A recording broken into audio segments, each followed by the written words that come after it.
Apa sih manfaat bagi teman-teman dan kita semua di sini? Yaitu pertama ya meningkatkan kompetensi kita dalam komunikasi bisnis gitu ya. Lalu memahami konsep, prinsip dan tujuan komunikasi bisnis kita. Lalu jenis-jenis komunikasi dalam bisnis apa saja sih? Nah, kemudian bisa melakukan komunikasi bisnis dalam berbagai situasi begitu ya. Nah, apa sih dasar kita? Pertama, dalam situasi pandemi saat ini Anda akan ditantang luar biasa dalam komunikasi bisnis ya.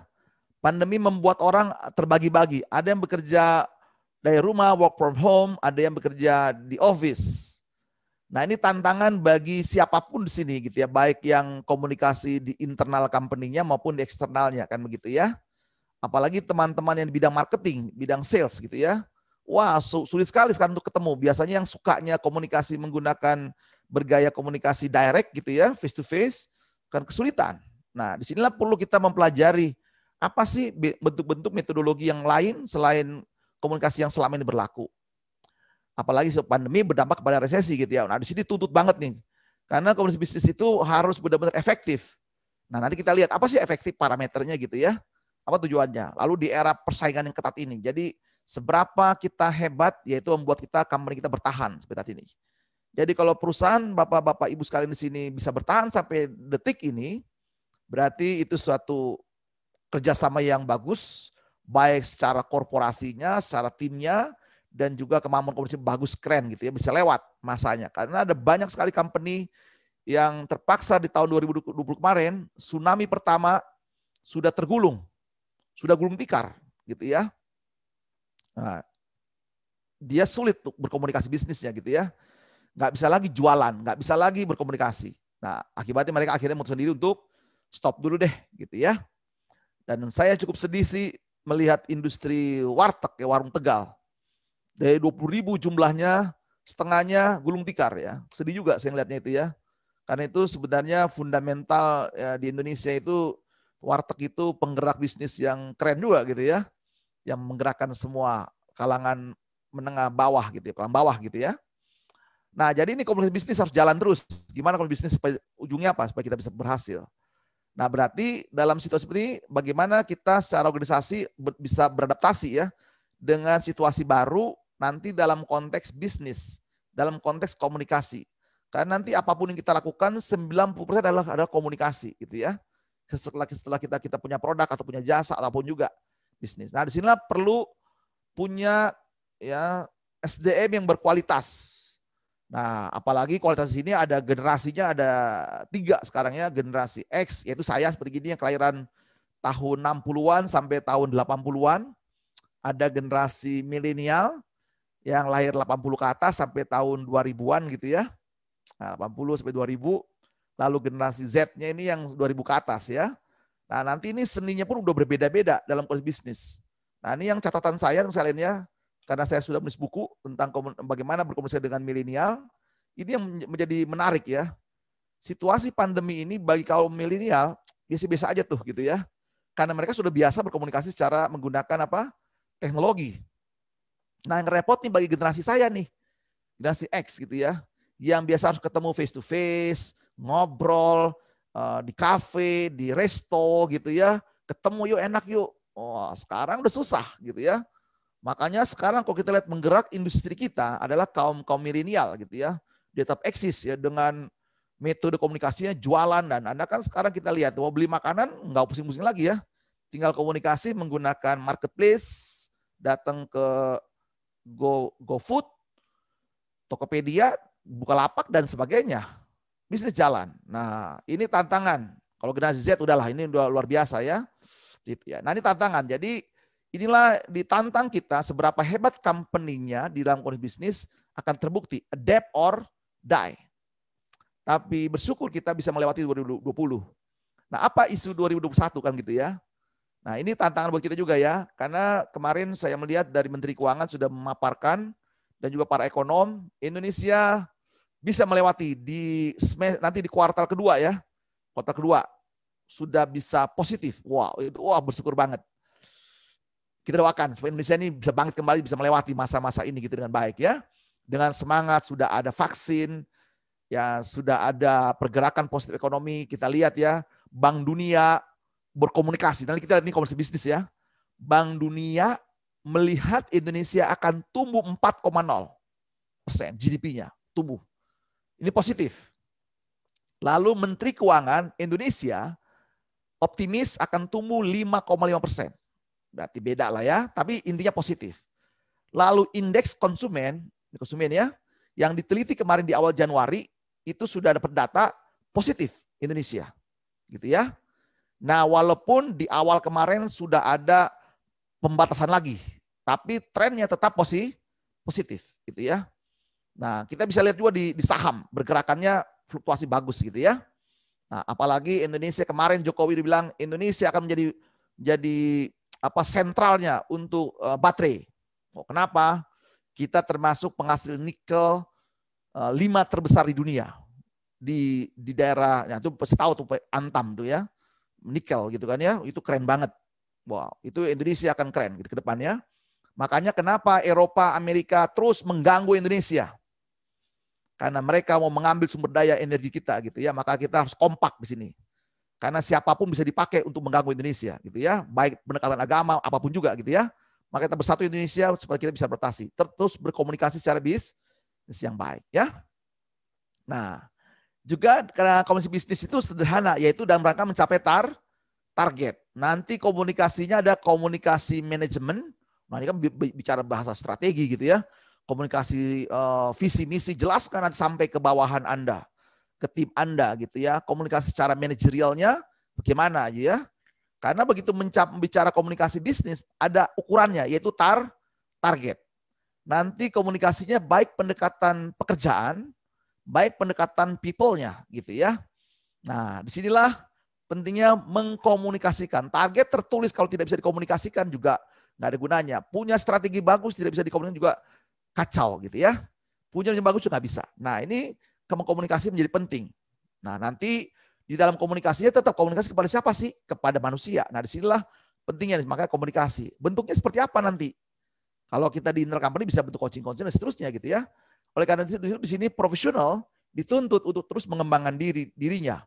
Belajar.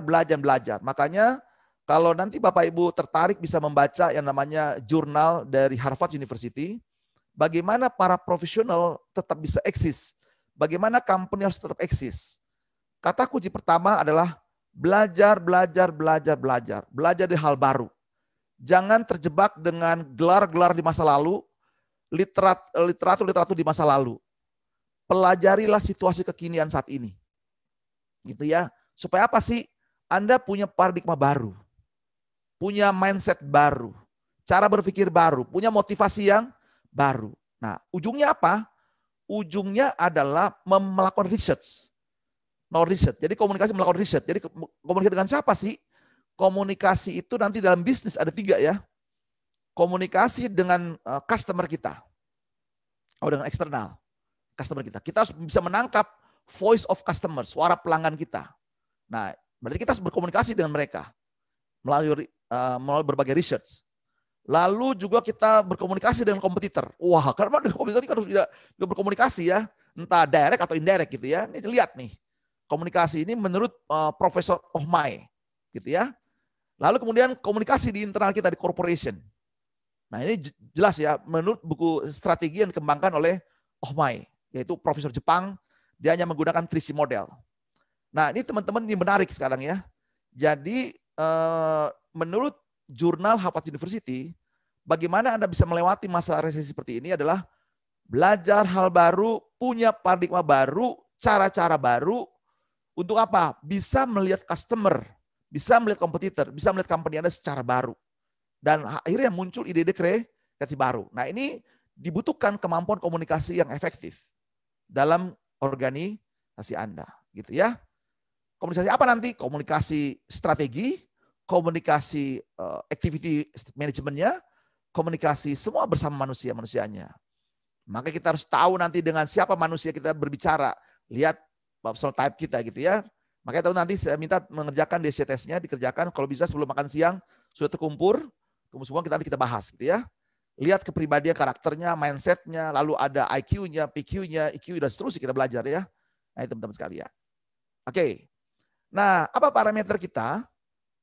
Dan kalau komunikasi bisnis, ingat ya, basisnya adalah bisnis. Karena kan manusia itu punya peran banyak. Ada peran spiritual. Berarti Anda berkomunikasi secara spiritual kepada Tuhan yang Maha Esa. Melalui doa Anda dan seterusnya. Itu peran spiritual kita ya. Dalam mengamalkan semua firman-Nya gitu kan ya. Nah itu. Kedua, komunikasi secara sosial. Nah ya. Dengan keluarga Anda, dengan orang tua, adik, kakak. Itu ya. Komunikasi kedua, peran sosial kita. Nah, kalau komunikasi secara spiritual, kalau Anda gagal komunikasi dengan secara spiritual, apa targetnya? Tinggal pilihannya neraka atau sorga. Jelas parameternya kan ya, neraka, sorga. Kalau sosial, nah ini sosial kan misalnya di keluarga gitu ya, parameternya apa? Ya kebahagiaan, kesuksesan gitu bersama keluarga gitu kan ya. Relasi orang tua dengan anak, relasi suami istri, itu parameternya. Harmonisasi dalam keluarga. Nah itu tujuan target komunikasi secara sosial kita. Nah, baru lebih luas lagi, sosial lebih keluarga besar, sosial komunitas, dan sebagainya. Itu bisa macam-macam parameternya. Baru komunikasi bisnis, komunikasi profesional. Parameternya apa? Ya ini dia. Parameternya adalah profit. Parameternya adalah profit. Nah, keuntungan, profit and growth. Maka di sini kalau orang marketing komunikasinya parameternya seberapa hebat Anda komunikasi dengan customer adalah mampukah menghasilkan revenue yang tumbuh terus. Kalau Anda non-marketing, gimana bisa menurunkan cost? Nah ini komunikasi harus efektif. Gara-gara ini perusahaan Jepang punya sistem komunikasi namanya Horenzo. Nanti kita bahas ya kalian. Nah ini jelas parameternya.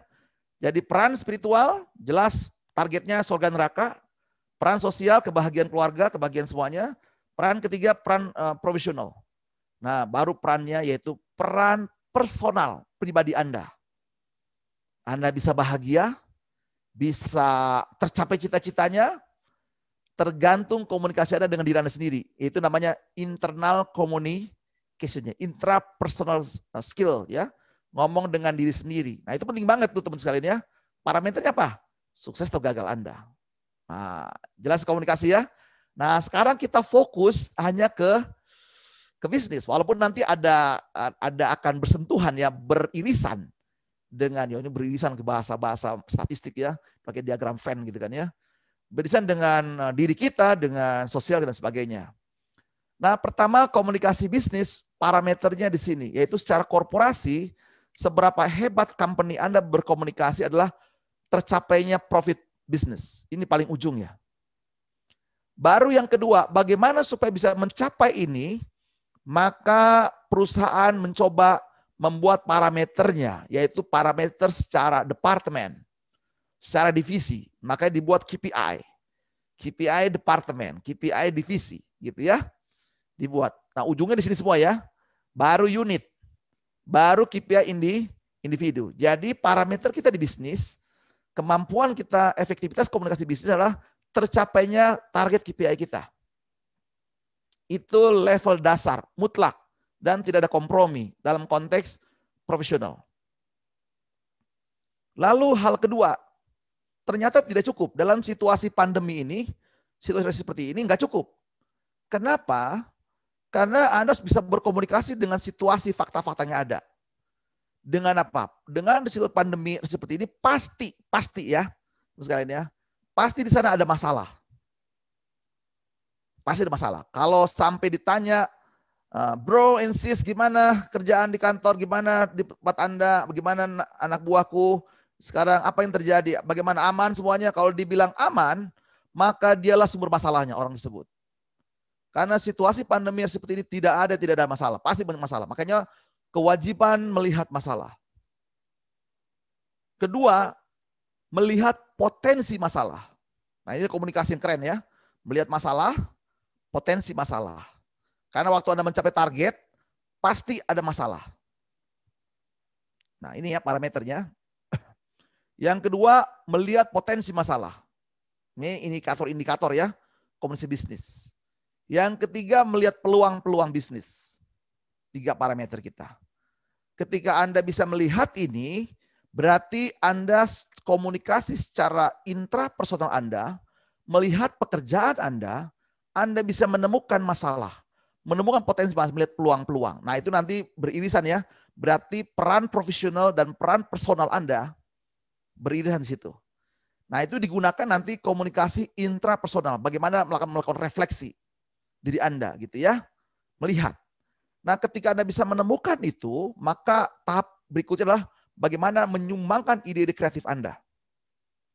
Dalam rangka apa ide kreatifnya? Dalam rangka mencapai target, dalam rangka memecahkan masalah, dalam rangka mencegah masalah, dalam rangka mengisi peluang-peluang. Nah, itulah yang dibilang komunikasi bisnis. Ya, teman sekalian ya. Nah, ini harusnya terukur. Sekali lagi ya, hal seperti ini harus terukur. Jadi, teman-teman, Bapak Ibu sekalian, ini harus diukur. Makanya aspek komunikasi harus ada alat ukurnya.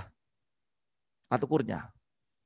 Ya, nah saya nggak tahu ya di perusahaan teman-teman apakah sudah dibuat standarisasi sistem komunikasi bisnis Anda dan diukur. Nah, yang saya tahu, saya kerja di perusahaan asing ya, perusahaan Belanda, perusahaan Amerika, perusahaan Jepang. Tapi saya ngelihat yang sistemnya dibuat resmi dan diukur adalah Japanese company style, gitu ya. Makanya istilah Horenzo, Hokoku Renraku Saudan, wajib terus mengkomunikasikannya. Dan diukur. Kenapa sih mesti membuat sistem? Karena kita lihat ya hasil penelitian beberapa literatur yang saya baca, rata-rata menyebutkan permasalahan di tempat kerja disebabkan oleh komunikasi, yaitu 90%. Di tempat kerja. Jelas ya? Pekerja. Di bisnis, 90% masalah komunikasi. Coba cek, apapun pasti ujung bermasalah. Nah, yang menjadi persoalan adalah kenapa tidak dibuat standarisasi komunikasi bisnisnya? Oke ya? Nah, oke teman-teman, saya tantang teman-teman sekalian di sini untuk mulai memikirkan membuat sistem komunikasi bisnis dalam situasi pandemi, dalam situasi seperti ini. Supaya apa? Supaya target tercapai, target secara korporasi dan terus tumbuh, yaitu profitnya. Yang kedua, target departemen tercapai juga. Target unit, target individual tercapai KPI-nya. Tidak berhenti di situ, yaitu kedua, yaitu setiap karyawan Anda di bank sistemnya itu bisa berkomunikasi, bisa mengkomunikasikan ide-idenya, kreativitasnya. Untuk apa? Sifatnya bisa sifatnya pemecahan masalah, problem solving. Bisa juga dalam rangka pencegahan masalah. Bisa juga disebut mengisi peluang-peluang. Nah, itu teman-teman sekalian ya. Bahkan beberapa company yang saya training, akhirnya mereka membuat suatu aturan main. Membuat sistem. Level ya, ini contoh ya, contoh ya. Nah, ini yang saya kan sudah mengajar beberapa perusahaan ya, yang setuju dengan konsep saya gitu ya. Akhirnya mereka mulai mengeksekusi, yaitu level staff atau operator, dia wajib berkomunikasi setiap hari dengan memberikan ide-ide kreatifnya. 1 sampai 3. Lihat ya. Setiap hari diwajibkan level staff operator berkomunikasi bisnis kepada perusahaan dengan mengirimkan ide-ide kreatifnya terhadap pemecahan masalah, pencegahan masalah, peluang-peluang bisnis di pekerjaannya, di jabatannya. Setiap hari 1 sampai 3. Level leader, foreman, supervisor, officer diwajibkan 3 sampai 5 di kreatifnya, gitu ya. Nah, level manager up yaitu di atas 10. Kalau sudah seperti itu teman-teman sekalian, itulah yang dibilang komunikasi bisnis terukur.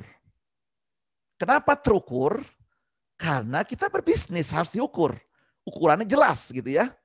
Makanya dengan ini harus dibuat sistem komunikasi. Jadi jangan sampai nanti Anda ribut-ribut gagal mencapai target gara-gara memang ujungnya komunikasi. Nah, makanya hari ini 2 hari kita belajar gitu ya, sama-sama. Punya parameter yang jelas, parameter yang kuat. Kalau sudah berangkat kepada tujuan target, baru nanti kita pelan-pelan membreakdown. Bagaimana prosesnya? Apa inputnya gitu ya? Bagaimana tekniknya? Nah, terukur ya. Maka nanti kita akan bahas di sini dalam konteks komunikasi kan ada 2 ya. Komunikasi bisnis secara internal yaitu secara corporation Di dalam nanti berarti ada komunikasi dengan atasan, rekan kerja, bawahan. Itu biasa ya. Internal corporation. Lalu ada komunikasi bisnis dengan eksternal. Siapa eksternal di sana? Ada customer, ada kompetitor, ada supplier, ada government, ada bank, ada kelompok-kelompok sosial, ada LSM, ada semua eksternal kita. Variasi banyak banget. Yang bisa mempengaruhi apa?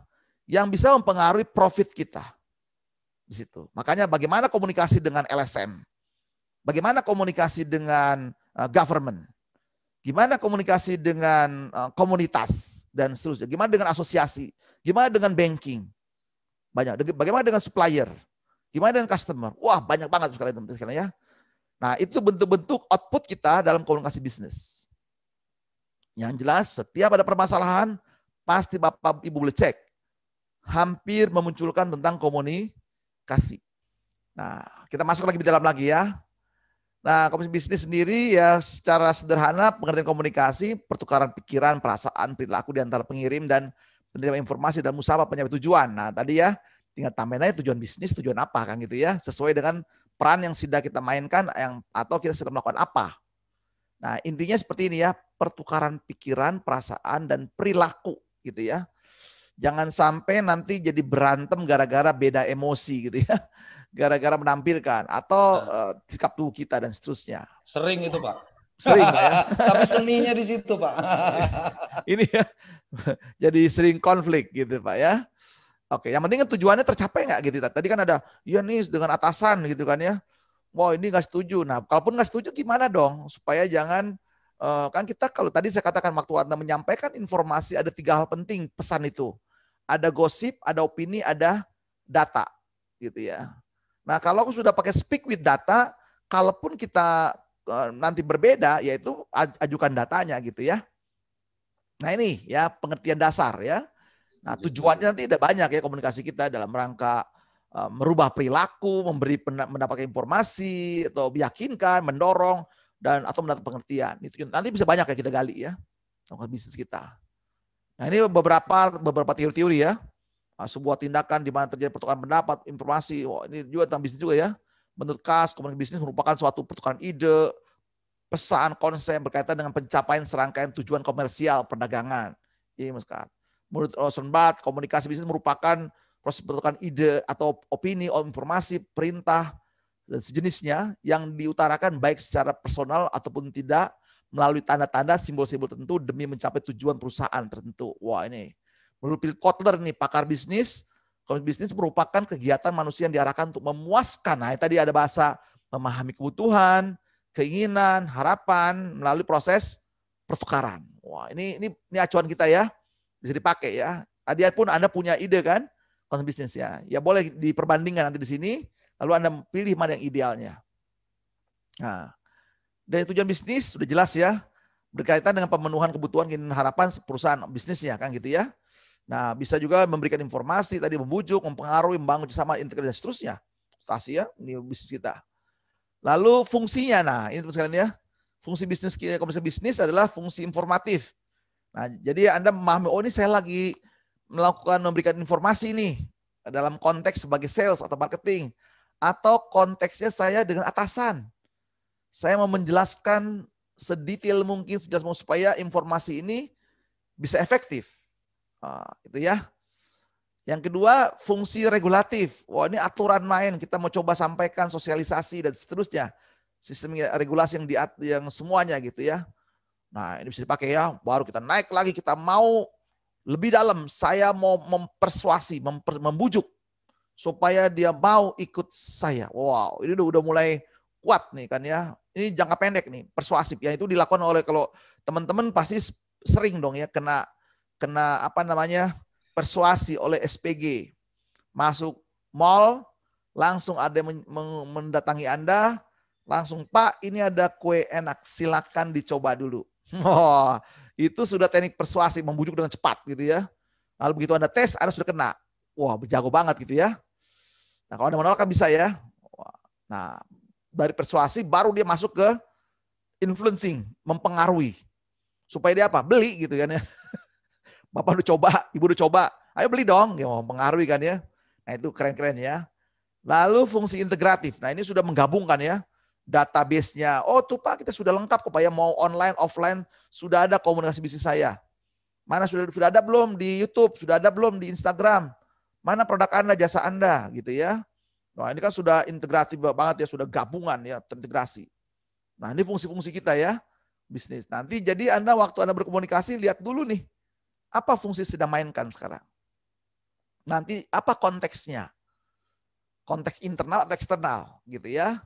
Lalu saya mau pakai yang apa nih? Nah ini kan baru nanti kita bicara variabel yang digunakan gitu ya. Nah ini jelas ya di sini ya. Lalu prosesnya, nah mulai prosesnya tadi udah fungsi kita bagaimana membujuk. Membujuk ya, membujuk siapa nih? Membujuk atasan supaya bos mau ikut kita ya. Ngapain konflik ya? Kerja kan tujuannya udah jelas ya. Kita tujuan utama adalah bisnis. Namanya bisnis gitu ya. Tujuannya tadi mencapai profit. Kita bujuk atasan kita. Kan bisa aja berbeda. Kan kita berbeda. Nanti saya lihat ya, saya petunjuk kepada perbedaan itu banyak banget gitu ya. Perbedaan kompetensi, perbedaan persepsi, perbedaan budaya, perbedaan berbahasanya. Wow, banyak banget. Nah, tugas kita di sinilah membujuk. Siapa yang kita bujuk? Atasan, rekan kerja, bawahan. Membujuk siapa? Membujuk customer, membujuk supplier kita. Jangan dibilang nggak melakukan ini. Makanya di bisnis itu membujuk dan mempengaruhi. Kalau membujuk itu jangan pendek, cepet dia. Harus bisa terpengaruh. Nah targetnya nih langsung dapat. Kalau influencing ini butuh waktu prosesnya ya. Diyakinkan dulu siapa yang ngomong, siapa yang bicara gitu ya. Dan berbisnis ini butuh waktu. Nah ini contohnya Anda berbisnis dalam B2B gitu, bisnis ya. Kalau ke customer end user kan langsung harus hit, langsung dapat gitu ya. Dapat. Nah, kita lihat. Lalu memimpin, mengarahkan supaya dia ikut sama kita. Menjual produk, bisa ya. Nanti ada presentasi komunikasinya ya. Bisa juga negosiasi. Wah ini seru nanti ya negosiasi, win-win tadi dikatakan ya. Lalu dalam rangka pembinaan, kalau di internal kita coaching, konseling, mentoring, problem solving. Dan masih banyak lagi yang lain, proses komunikasi bisnis. Luas ya kalian. Nah ini yang menjadi menarik buat kita ya.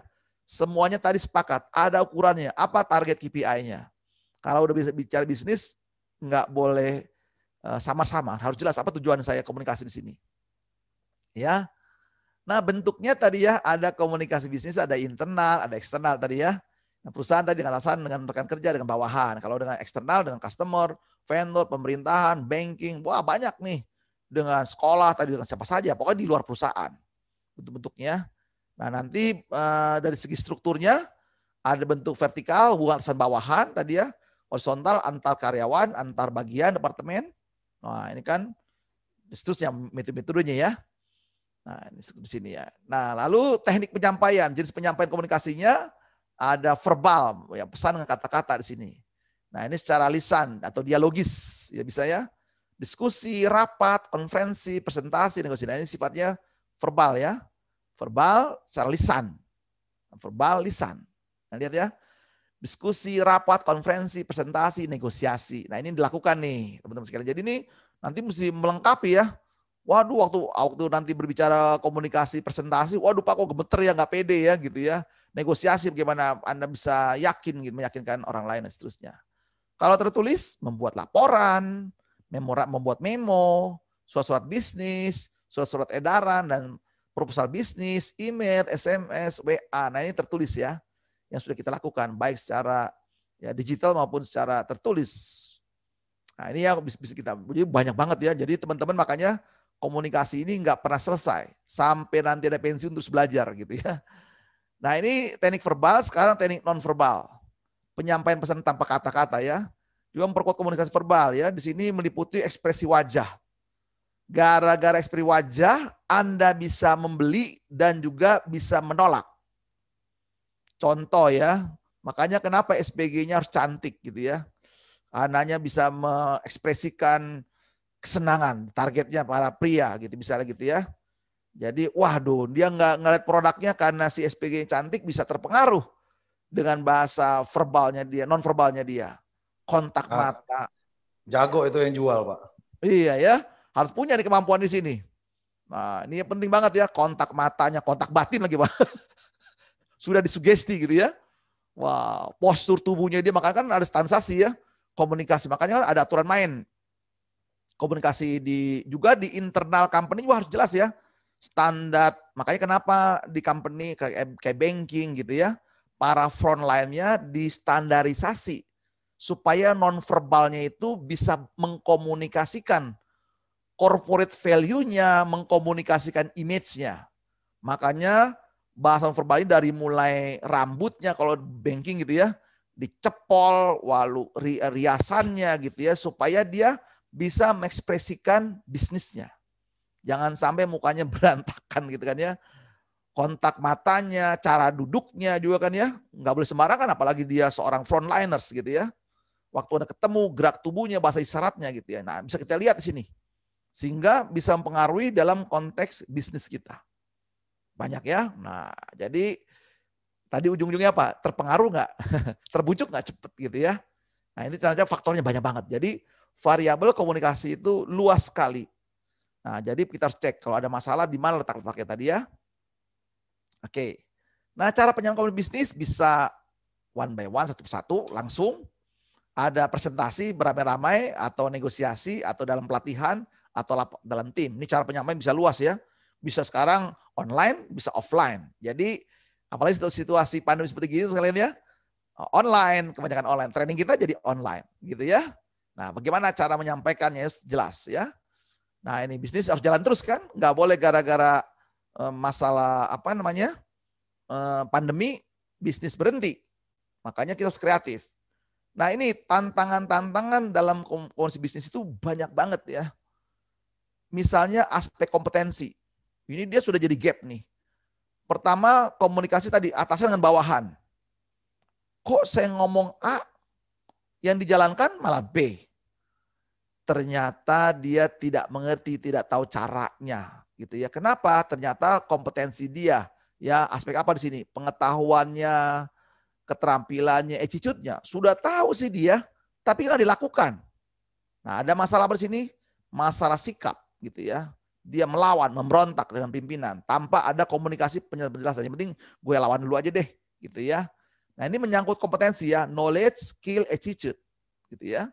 Ini ada gap. Jadi Bapak-bapak nanti kalau dalam gagal komunikasi bisnisnya, cek dulu. Jangan-jangan di diri kita sebagai penyampai pesan, sendernya, ya, atau si penerima pesan, gitu kan ya, di aspek kompetensi ini. Ini udah beda 1, 2, 3 ya. Oh, nanti bicara attitude, wah banyak lagi nih. Variabel-variabelnya lagi ya, menyangkut apa attitude di sini? Menyangkut konsep diri, kepercayaan diri, konsep apa? Kematangan dia gitu ya, ketahanannya dia menghadapi tekanan, motivasi dia. Wow, banyak banget sebenarnya ya variabel bisnis di sini. Lalu melihat kebutuhan kita harapannya bisa berbeda-beda. Hubungan antara atasan bawahan. Saya butuhnya ini gitu ya. Bawahan melakukan yang lain gitu ya. Udah menjadi gap juga di sini. Nah, makanya kita harus jelas ini apa sih sebenarnya butuhkan atasan. Jadi gap komunikasi dengan atasan itu harus bisa dituangkan gitu ya. Makanya tadi kata satu teman tadi mengatakan udah pakainya KPI deh biar clear, biar jelas apa ukuran-ukurannya. Nah, itu sebenarnya apa? Supaya menghindari yang namanya ketidakjelasan yang dibutuhkan yang diharapkan. Nah, bisnis itu memang patokannya selalu ke arah ke standarisasi data. Sekali lagi ya, dalam bisnis supaya mengurangi error karena faktor tadi kompetensi di sini juga faktor dari ini menyangkut manusianya gitu ya, supaya jangan salah persepsi dan seterusnya. Makanya wujudkan dalam bentuk data KPI. Nah, lalu faktor lainnya apa lagi? Banyak lagi ya. Nanti kita belajar tentang kepribadian. Pak, ini kok orangnya kok galak banget ya, tapi ini dijem banget gitu ya. Wah, nanti kita cek ya dengan tipe pribadi apa Anda gitu ya. Nanti kita lihat menggunakan DSC test gitu kan ya. Lalu mindsetnya belum kita ngomong udah ditolak karena dia negatif. Gue nggak mau deh kalau dia ngomong deh. Udah negatif aja, sudah punya prasangka buruk, negatif mindset. Wah, ini bahaya banget nih sekalian ya. Jadi sudah gagal di sebelum berkomunikasi mindsetnya negatif aja nih, kena blocking dia. Wah, ini ngeri banget ya, komunikasi sudah kena mental blocking. Gak ada minatnya. Atau gak ada value-nya dia gitu ya. Gak punya kepercayaan diri, gak punya sosialnya berbeda gitu ya. Beda budaya, beda jabatan dan seterusnya. Jadi ini variabel-variabel yang akan mempengaruhi efektivitas komunikasi bisnis. Nah, kalau ini mempengaruhi, maka teman-teman harus bisa melakukan identifikasi. Jangan merasa benar dulu gitu ya. Coba checklist, kenapa saya gagal ya? Mempengaruhi atasan saya. Kenapa saya tidak efektif mempengaruhi rekan kerja saya? Kenapa saya tidak efektif mempengaruhi bawahan saya? Kenapa saya tidak efektif, tidak tepat mempengaruhi customer saya, supplier saya? Inilah bentuk-bentuk variabelnya. Banyak yang gitu sekalian ya. Makanya belajar tuh, makanya komunikasi itu sekalian ya. Pembelajaran seumur hidup. Atau kalau Anda di bisnis ya sampai Anda pensiun. Nggak pernah kelar, nggak pernah selesai. Saya sudah baca berbagai literatur komunikasi mengenai komunikasi bisnis sampai nanti ada pensiun tetap muncul masalahnya. Nah, makanya pelajari terus, update terus, perkembangan terus, dan lihat di target Anda. Pertama tadi ya penyebab targetnya. Kedua, gimana Anda proaktif, kreatif dalam merespon kondisi bisnis Anda. Itu parameter-parameter yang perlu kita pelajari. Nah, ini coba kita lihat ada video ya menyangkut budaya, budaya.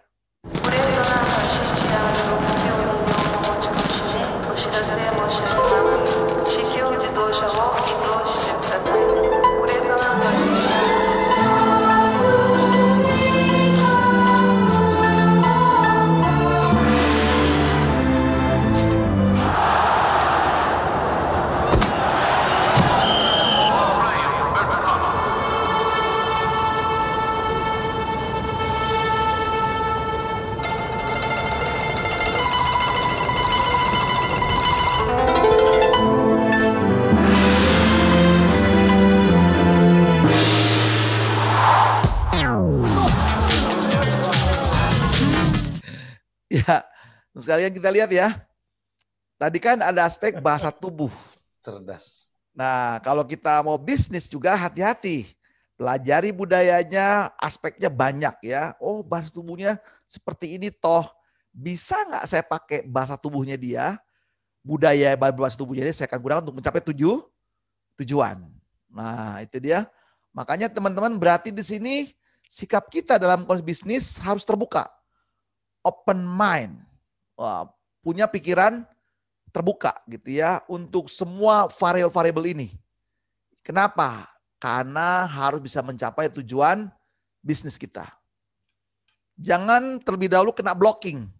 Kalau Anda sudah kena blocking, sudah nggak mau belajar, nggak mau memahami, ya sudah berbahaya dalam konsep bisnis. Karena di bisnis itu resikonya apa? Tercapai target atau tidak. Udah itu aja rumusnya.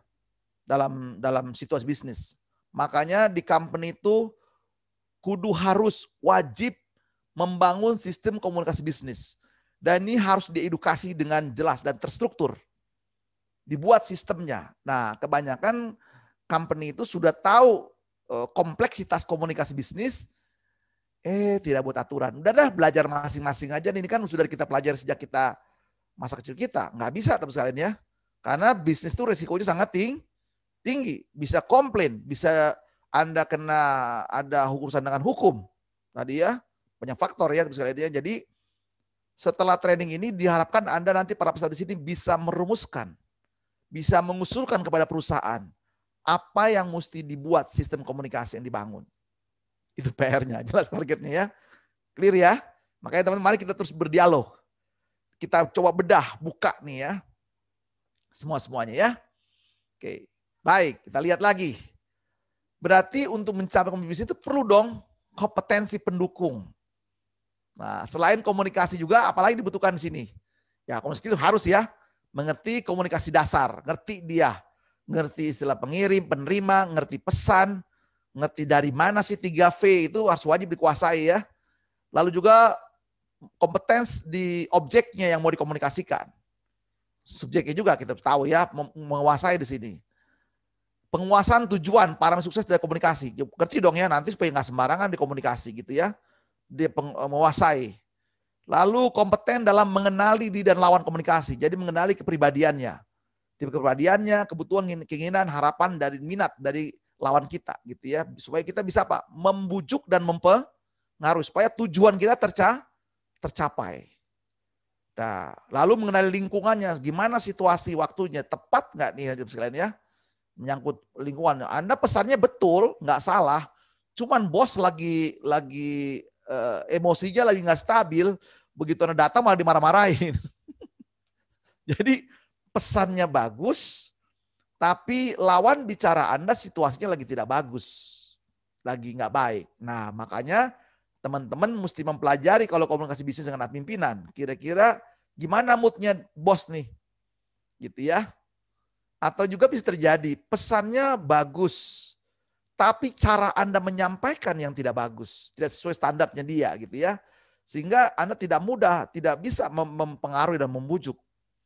Gagal juga, gitu ya. Nah itu loh Pak. Gitu ya, gitu. Tantangan Pak ya. Nah, udah bagus, tapi kok nggak bisa mengaut. Nah, ini berarti ada sesuatu yang tidak masuk sinyalnya, gitu ya. Nah, ini akan menyangkut persepsi. Ini menarik sekalian kita bedah ya. Makanya teman lihat ya case-case-nya di sini ya.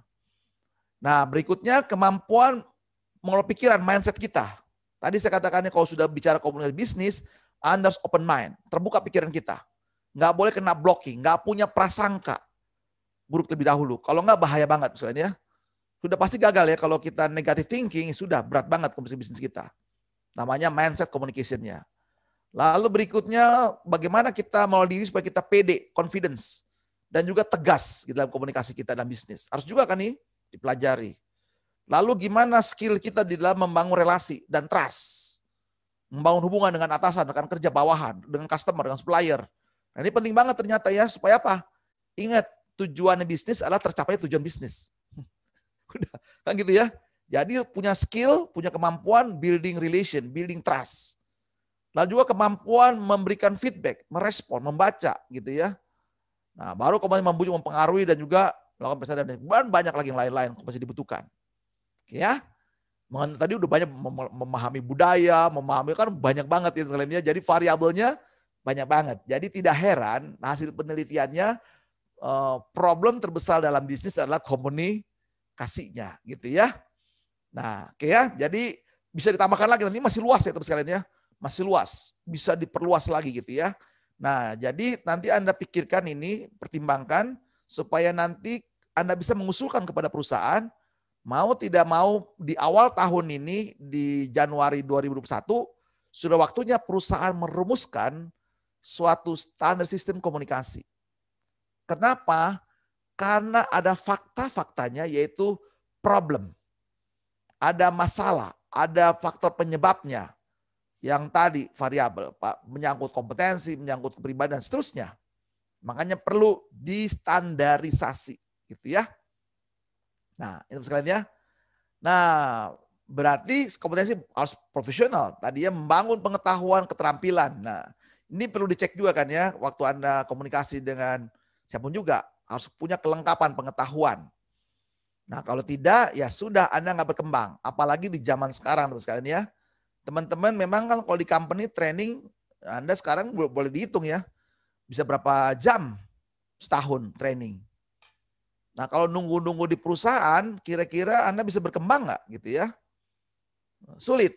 Makanya di sini harus ada punya inisiatif dalam diri kita sebagai profesional meningkatkan pengetahuan, mengisi otak kita, mengisi pikiran kita dengan hal baru. Sehingga apa? Nanti waktu Anda mau berkomunikasi, punya pengetahuan yang luas sesuai dengan target yang kita akan mau bujuk, mau mempersulit mereka, lalu mau menginfluence mereka. Dua ya, mau bujuk, mempengaruhi supaya target kita tercapai. Punya pengetahuan dulu. Jadi jangan datang dengan suatu pengetahuan yang lama. Maka tadi di awal training saya menjelaskan apa? Dengan situasi pandemi ini, maka harus belajar terus. Belajar untuk apa? Punya wawasan baru, punya paradigma baru, cara berpikir baru. Supaya lebih mudah Anda membujuk dan mempengaruhi. Kan itu aja ya. Dengan nanti tekniknya mau membujuk pengaruh dalam rangka presentasi, presentation skill-nya, atau dalam rangka negosiasi. Atau dalam rangka closing. Dalam closing apa saja ya? Closing dengan atasan, closing dengan rekan kerja, closing dengan bawahan, closing dengan customer, closing dengan itu ya, dengan supplier Anda. Nah, pengetahuan dari mana dong kalau gitu? Kayak gini teman-teman ya. Apalagi kalau Anda sebagai leader. Kenapa mudah marah-marah? saya mencoba suatu riset kecil. Saya pernah mengobservasi gitu ya, sedikit ya, ini belum saya validasi gitu ya. Nah, baru sifatnya observasi saja. Jadi kalau leader yang gampang marah-marah sama anak buahnya dalam komunikasinya ya, itu bisa saya identifikasi pertama ya, yaitu leadernya kurang belajar. Betul. Kurang belajar ya, tidak mau belajar juga gitu, tidak mau terbuka untuk membelajar. Itu dia Pak ya. Kenapa tidak belajar? Biasa, kita orang Indonesia ini terlalu cepat sombong Pak. Saya pernah dikritik oleh orang Jepang, waktu kerja saya di Asahi, orang Indonesia itu pintar-pintar. Luar biasa cerdas-cerdasnya. Ya, bangsa Jepang ini kalah sebenarnya. Dari tingkat ini IQ-nya segala macam gitu ya. Tapi kelemahan kita Indonesia dibilang apa? Terlalu cepat puas diri dan juga cepat tertutup. Bukan bodoh ya, cepat tertutup dan terlalu pede. Pede banget gitu ya. PD-nya bagus tapi bukan PD berkembang gitu ya. Dasarnya kurang kuat gitu ya, tidak mau belajar gitu kan ya. Nah itu saya kadang-kadang sebel juga tuh sama Jepang gitu ya. Tapi lama-lama saya pikir, oh betul juga ya. Kita ini terlalu sombong, terlalu cepat, kita pintar-pintar gitu ya. Tapi itu akhirnya ngomong hal sama. Nah ini teman-teman lihat ya, kalau Anda sebagai atasan ngomong hal sama berulang-ulang, yang terjadi apa? Emosinya akan naik. Sampai tertentu Anda akan jenuh. Kalau sudah jenuh, itu pasti Anda akan mulai ngomel. Emosinya berubah, yang tadi positif berpindah ke negatif. Akhirnya anak buah Anda kesel sama anak buah Anda. Padahal anak buah Anda atau tim Anda, dia butuh apa sebenarnya? Dia butuh ide saat ini. Gimana cara bisa closing? Bantuin saya Pak, ide-idenya. Saya tidak perlu marah-marah Bapak. Saya juga punya target kok Pak, punya KPI. Nah itu Pak, hati-hati Pak ya. Jadi kalau tidak belajar, tidak punya hal baru. Bahkan tadi saya cerita di awal ya, menurut Harvard University dalam jurnalnya, dalam situasi pandemi seperti ini, belajar hal baru. Untuk apa? Melakukan research, mengenali hal baru, mengenali customer kita, mengenali kompetitor kita, mengenali company kita, dan diri kita. Supaya apa? Punya skill baru. Nah ini ya, kalau sudah punya pengetahuan baru, kita punya skill baru. Dalam nanti kita pakai dalam berkomunikasi. Nah, lalu dari sini nanti akan meningkat sikap kita. Punya konsep diri lebih pede, karena sudah pengetahuan banyak, maka kita akan lebih percaya diri. Dan kita bisa lebih tegas. Dan juga punya psikis yang bagus gitu, dan punya motivasi yang kuat. Nah, pertanyaan saya, Bapak Ibu belajar dari mana saja? Nah, ini saya mau sharing ya. Ini ada cara belajar mandiri, sekalian ya. Belajar mandiri dengan self learning ya, belajar mandiri membaca buku. Nah, bukunya bisa dua ya, bisa e-book, bisa hardbook. Nah, tentu buku-buku ini harus ilmiah karena Anda ada di profesional.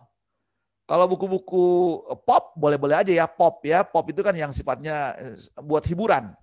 Tapi kalau dunia bisnis, yaitu buku-buku yang scientific approach gitu ya. Yang punya keilmuan kuat. Nah itu ya, nanti bentuknya hardbooknya itu atau e-booknya, mau pakai audio boleh. Tapi harus ada acuan ininya ya, science-nya. Nah, membaca buku komposisinya sesuai dengan pembelajaran saya, dari beberapa referensi saya baca, yang dibaca untuk para profesional, supaya tetap dia meningkat profesional itu, hard skill itu 60%. Jadi Anda bisa meningkat dengan komposisi hard skill-nya. Contoh, kalau Anda di bidang HRD, ya kuasai ke-HRD-an itu dari teori dasar, ya kuasai, hafal banget gitu kan ya, kuasai banget. Nah yang kedua apa?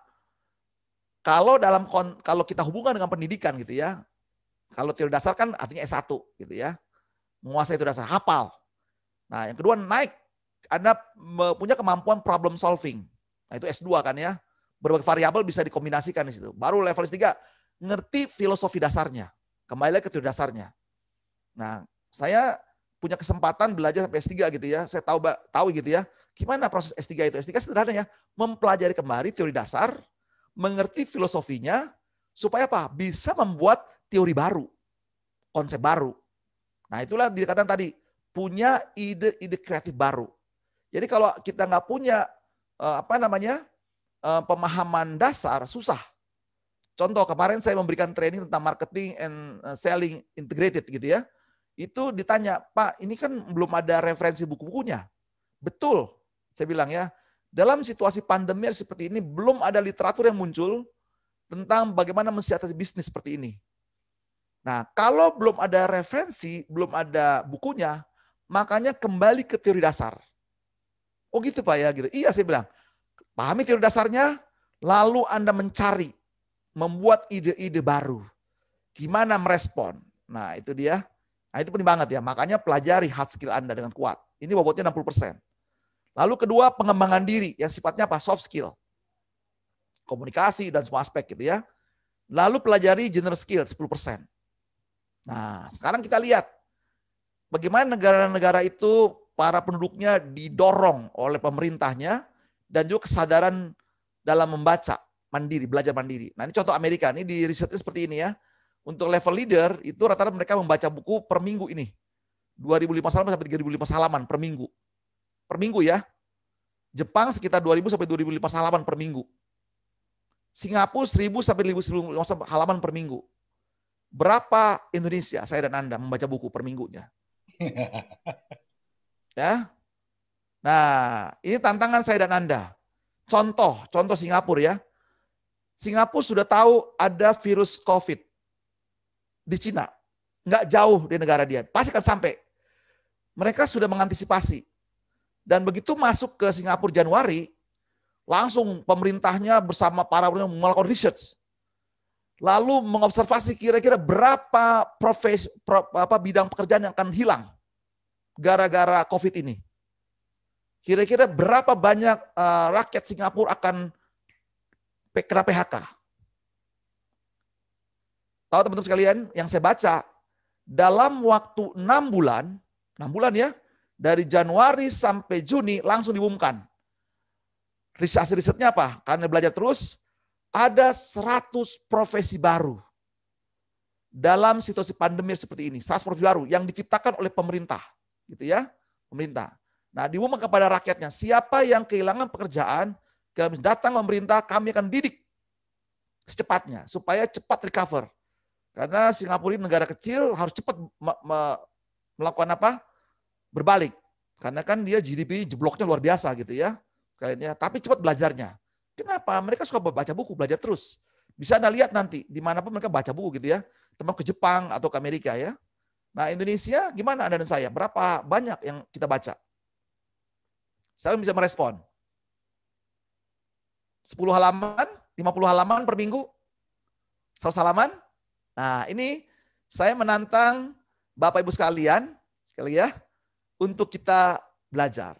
Nah kira-kira dari Pak Muhammad Rokas, berapa kira-kira Anda membaca buku Pak?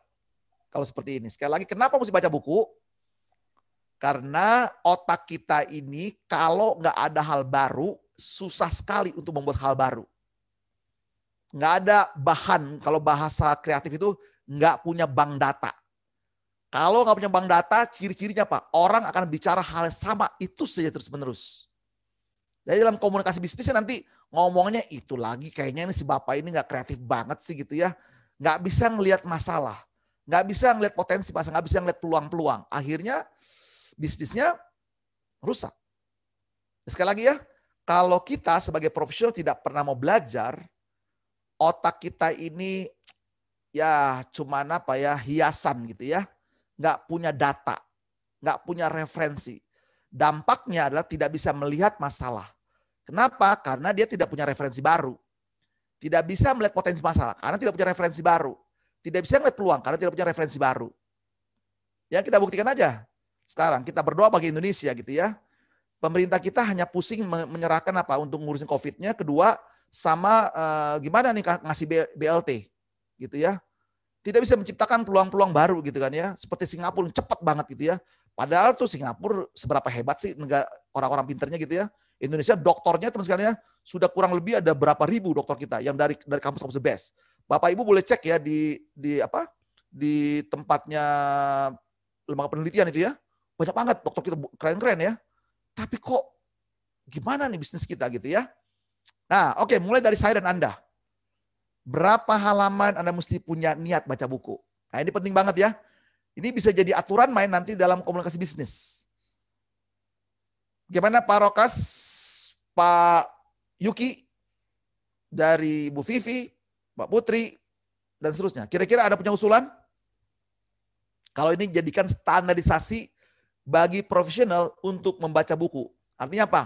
Untuk bisa dia berkomunikasi dengan dirinya, supaya bisa menunjang kompetensi dia sebagai pebisnis dalam perusahaan. Silakan kasih pendapatnya dong, berapa Anda mau baca buku? Pak, Boleh sih Pak, iya memang. Oke, saya kasih masukan sedikit. Boleh berapa sih Pak memang Rokas? Pak. Kita setuju banget baca buku. Tapi kan Ya. alasan kita semua ini klasik Pak, waktu. Oke. Oke. Ya mungkin ini juga masukan dari Bapak ya ke kita. Terima kasih sekali ya kan. Jadi terbuka nih kan. Ya. Bahwasannya belajar itu ya setiap hari karena kita selama ini terbiasa learning by doing aja Pak. Ya. Jadi based on pengalaman ya kan, mana yang kurang kita perbaiki, mana yang salah ya udah kita benerin. Ya. Memang untuk sainsnya wah minim sekali. Ya. Terus terang. Jadi Pak Rokas mau berapa halaman niatnya Pak untuk tahap awal? Niat dulu Pak, saya belum niat Anda untuk Anda usulkan kepada perusahaan. 1 buku 1 minggu. Berarti bukunya kan ada macam-macam Pak. Ya. Saya nulis buku ada yang 100 halaman, ada yang 250, ada yang 350 halaman. Kira-kira berapa halaman Bapak mau usulkan Pak? Ya mungkin 1 buku standar 200 sampai 500 Pak ya, 500 halaman lah Pak ya. Oke, wow, keren nih Pak. Kita nggak yang terlalu berat lah membacanya seminggu. Ini Pak Muhammad Rokas sih keren banget, niatnya udah kencang banget nih. 1 minggu loh Pak ya, seminggu. Iya Pak. Nah, seminggu Pak ya, oke. Ada yang lain? Gimana dari grup Honda, kira-kira Anda mengusulkan berapa halaman nih? Kita pengen lihat dulu nih. Siapa perwakilan Honda? Di sini ada Pak Heribertus, Pak Ibu Vivi, Pak Raffi. Silakan, nggak apa-apa kan Pak, saya mulai 10 Pak. Boleh, nggak ada masalah kok. Yang penting punya niat dulu. Karena kita sudah belajar sama-sama ya. Punya niat dulu nih. Nah, tadi Pak Rokas sudah berani. Kayaknya ini mesti 1 buku nih, gitu ya. Oke, silakan masukannya. Nah, kita nih akan belajar sambil action gitu ya. Apa action plan kita? Silakan perwakilan dari Honda atau dari Pak Yuki dari Antam. Kira-kira mau membangun budaya berapa halaman membaca buku, Pak? Ya, saat ini sih saya kurang lebih sekitar 50 lembar ya. Per minggu, Pak ya? Ya, per minggu. Oke, keren, Pak. Terima kasih, Pak. Itu dulu paling penting buat saya, Pak ya. Punya niat dulu gitu ya, karena sadar banget gitu kan ya. Keren Pak, oke. Berikutnya dari yang tim dari Honda nih, HPM. Ya malu-malu, nggak apa-apa kok. Di sini nggak ada salah betulnya gitu ya. Yang penting, oh iya kita mau belajar loh gitu ya. Ada? Oke, Pak Raffi Fatur. Ya silakan Pak Raffi. Kalau dari saya sendiri jujur kalau sekarang jarang banget Pak baca buku. Ya karena Bapak hari ini training sama saya Pak. Harus dimunculkan niat karena kita training dari company itu terbatas sekali Pak. Iya Pak, ini masukan bagus banget sih Pak untuk saya sendiri dan juga untuk tim di Honda nanti. Ya. Mungkin standarisasi bisa mungkin setidaknya kita paham 1 buku sih Pak ya seminggu sama seperti Pak Rokas. Oke, wow 200 sampai 250 halaman ya? Iya. Oke, terima kasih Pak Raffi ya. Pak. Nanti disampaikan Pak ya. Oke, dari Yamaha gimana nih Mbak Putri? Jamal Malu. Kalau saya, iya, kita sudah punya perpustakaan sih Pak, tapi kebetulan nggak ada yang pinjem. Jadi ya alasannya sama, klasik. Ya sama-sama sibuk semua ya bekerja, tapi ya saya usahakan paling tidak kalau mungkin 200 halaman, kalau saya mungkin terlalu berat ya Pak, karena ibu-ibu ya. Boleh, berapa Bu? Jadi mungkin 1 minggu 100 halaman saja seperti itu. Halaman juga berat juga loh Bu ya. Iya Pak. Nanti ini jelas Bu ya, ini kita lagi mau konsep bisnis karena tadi kalau ada komunikasi kan tantangannya banyak banget. Kalau kita nggak belajar ya sudah, karena komunikasi bisnis sampai nanti kita pensiun itu nggak pernah clear tuh, terus menerus. Jadi sudah diomongin sekarang ini hari ini gitu ya. Iya benar Pak. Belajar terus. Oke Bu Putri berarti pengalaman ya. Iya. Oke yang lain-lain? Ada lagi?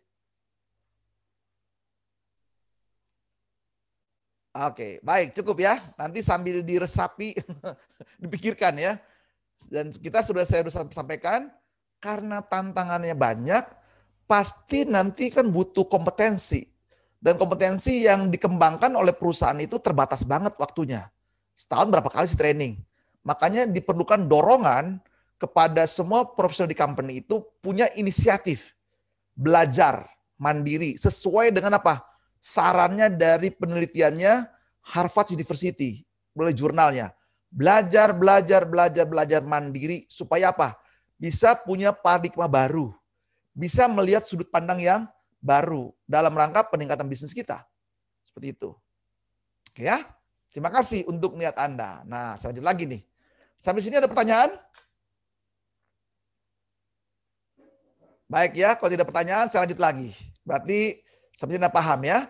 Oke, jadi kita belajar terus. Nah, kompetensi yang membutuhkan apa di sini ya? IQ boleh. Ini kecerdasan kita ya dalam komunikasi. Penting banget kan ya.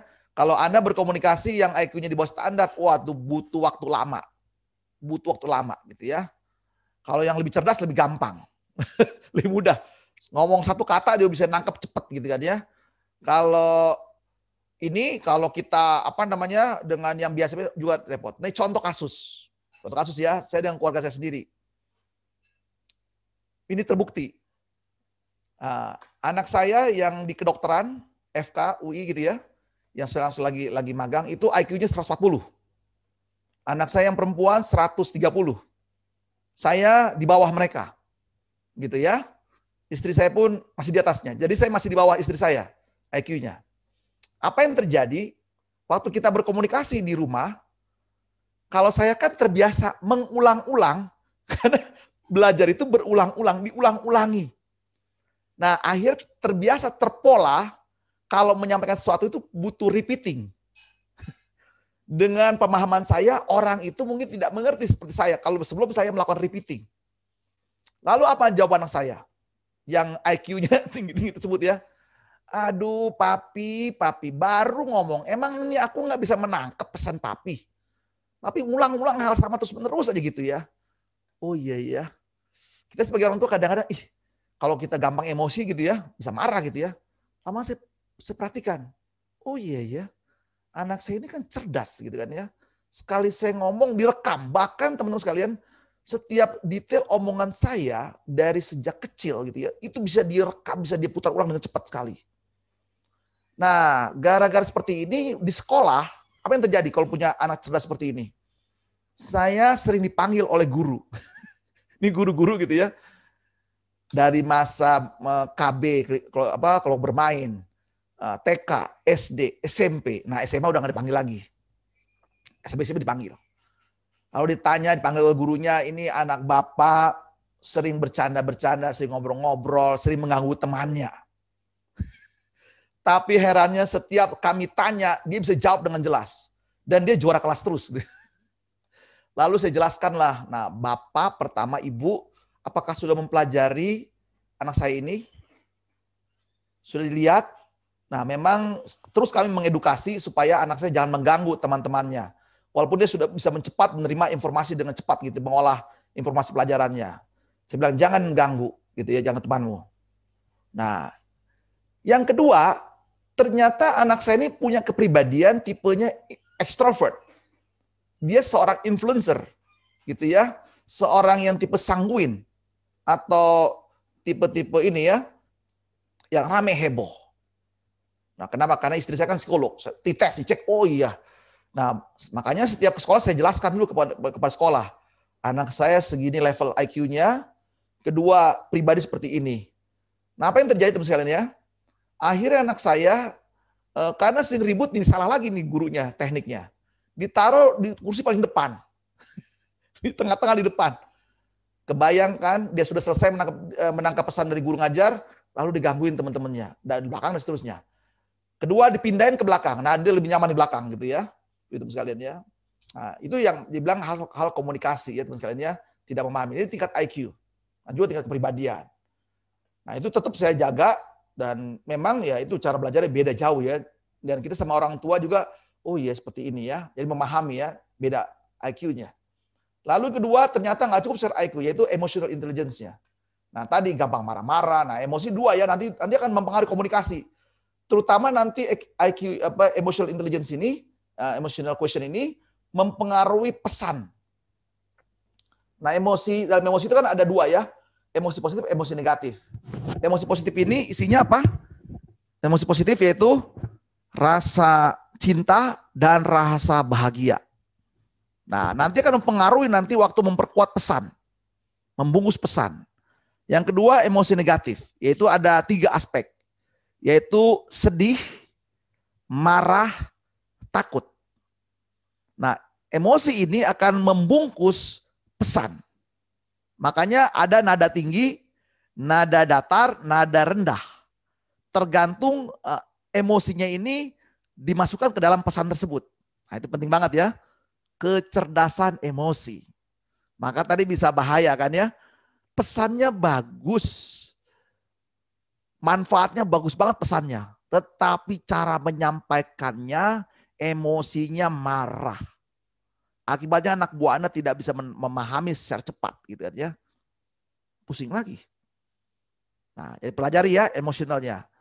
Yang berikutnya adversity commission. Di sini menyangkut apa di sini? Kecerdasan menghadapi rintangan, hambatan. Baru diomongin sekali komunikasi bisnis. Ditolak sama customernya. Sudah nyerah. Nah, lihat ya, ini menyangkut apa? Namanya adversity question, yaitu ketahanan menghadapi tantangan rintangan. Jadi gagal dia berbisnis dengan customernya gara-gara punya adversity yang rendah. Gampang down. Nah, yang berikutnya di sini adalah kecerdasan fisik. Fisik Anda tidak kuat, jadi nggak seger, nggak bugar. Nah, ini ngeceknya gampang ya. Nah, kalau standar internasional itu dites dengan lari 4 kali 400 meter. 4 kali 400 meter, jadi 1,6 kilo. Anda lari dengan standar waktu 12 menit. Kalau Anda di bawah 12 menit, berarti Anda sehat dan bugar. Tapi kalau Anda di atas 12 menit, dipertanyakan sehatnya. Nah, itu biasanya ada tabelnya, indeksnya gitu ya. Kenapa saya ikut nge-gym, jadi saya tahu parameternya. Nah, bisa menggunakan treadmill atau Anda menggunakan lapangan bola gitu ya, ngetes. Kenapa? Ini nanti ekspresi kita akan dipengaruhi oleh apa? Oleh kesehatan dan kebugaran tubuh kita. Kalau kita nggak sehat, nggak bugar, pasti nggak ada energi dalam komunikasi Anda. Nggak kuat gitu ya. Nah, baru kemudian yang terakhir kecerdasan spiritual dalam menghargai sesama secara sosial gitu ya, menghargai sesama, memandang Tuhan dan sebagainya gitu ya. Nah, ini penting banget. Begitu dia merasa gagal, kemudian dengan atasan dia berdoa, ya Allah ya Tuhanku, berikan aku kemampuan mempengaruhi, membujuk atasan saya, membujuk customer saya. Wow, ini kan konteks bisnis spiritual kita ya, seperti itu ya. Nah, jadi 5 variabel kecerdasan ini yang saya pilih. Kecerdasan ada banyak ya. Ada kecerdasan berbahasa, kecerdasan musik. Nah, saya pilih 3 lah ya, 5 saja dalam konteks bisnis. Mau ditambah yang lain boleh, tapi ini buat saya 5 cukup untuk kita dalam konteks komunikasi bisnis. Itu korelasinya banyak. Oke ya. Nah, lalu juga wajib diperhatikan dalam komunikasi bisnis ya. Yang menyangkut apa saja. Nah, disinilah kebutuhan dasar manusia ya di sini ya. Jangan lupa bisa gagal komunikasi bisnis gara-gara Anda tidak punya rasa kasih sayang. Karena orang itu butuh kasih sayang, butuh rasa unggul, butuh dipuji gitu ya, butuh penghargaan, butuh rasa aman, terlindungi. Nah, kan teori apa di sini? Kan teorinya teori motivasi dasar ya, teorinya Maslow. Ya. Butuh rasa aman, butuh dapat lebih, ketamakan, butuh pengakuan, butuh kekuasaan, butuh kebebasan dan ego. Nah, ini hal mendasar ini, kebayang teman-teman ya, ini menjadi tantangan juga bagi kita berkomunikasi dalam bisnis. Variabel ini kesenggol dikit saja, orang tersinggung, tidak merasa dihargai gitu, udah gagal komunikasi kita. Nggak tercapai. Kita ancam anak buah kita dengan suatu tekanan keras gitu ya. Ya sudah, dia nggak aman, ya nggak nyaman, makanya dia, udah deh, aku mundur deh gitu ya, nggak semangat dia. Atau customer, sekarang kan banyak diskon-diskon gitu ya. Nah, itu sebenarnya apa? Diskon-diskon untuk mewujudkan kebutuhan dasar manusia dalam hal ketamakan. Diskon. Jadi orang-orang sales marketing itu harus memahami ini. Diskon itu dalam rangka memenuhi kebutuhan dasar manusia untuk mendapatkan lebih banyak. Dengan cara-cara spesial, begitu ya. Nah, ini dicek lagi ya. Ini nanti akan mempengaruhi kita dalam rangka apa? Mempengaruhi dan membujuk. Misalnya pendekatan Anda dalam ice breaking, mempengaruhi bos Anda gitu ya. Waduh, Bapak hari ini kelihatan sehat, segar, bugar. Waduh, Bapak keren banget. Ibu cakep banget. Nah, ini kan bisa, wes. Dia tersanjung. Waduh, keren kan? Kebutuhan dasar.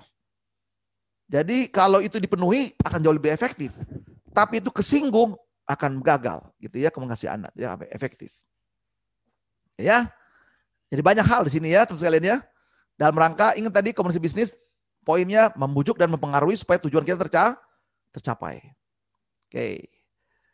Baik, sampai di sini ada pertanyaan? Atau mau diskusikan, mau sharing? Silakan teman sekalian. Ada yang mau sharing? Mbak Anita, boleh sharing? Pengalaman di lapangan, aspek tadi menyangkut kebutuhan dasar manusia, menyangkut emosi, menyangkut kecerdasan, punya pengalaman? Ayo teman sekalian, sehingga komunikasi Anda menjadi bermasalah dalam komunikasi bisnis.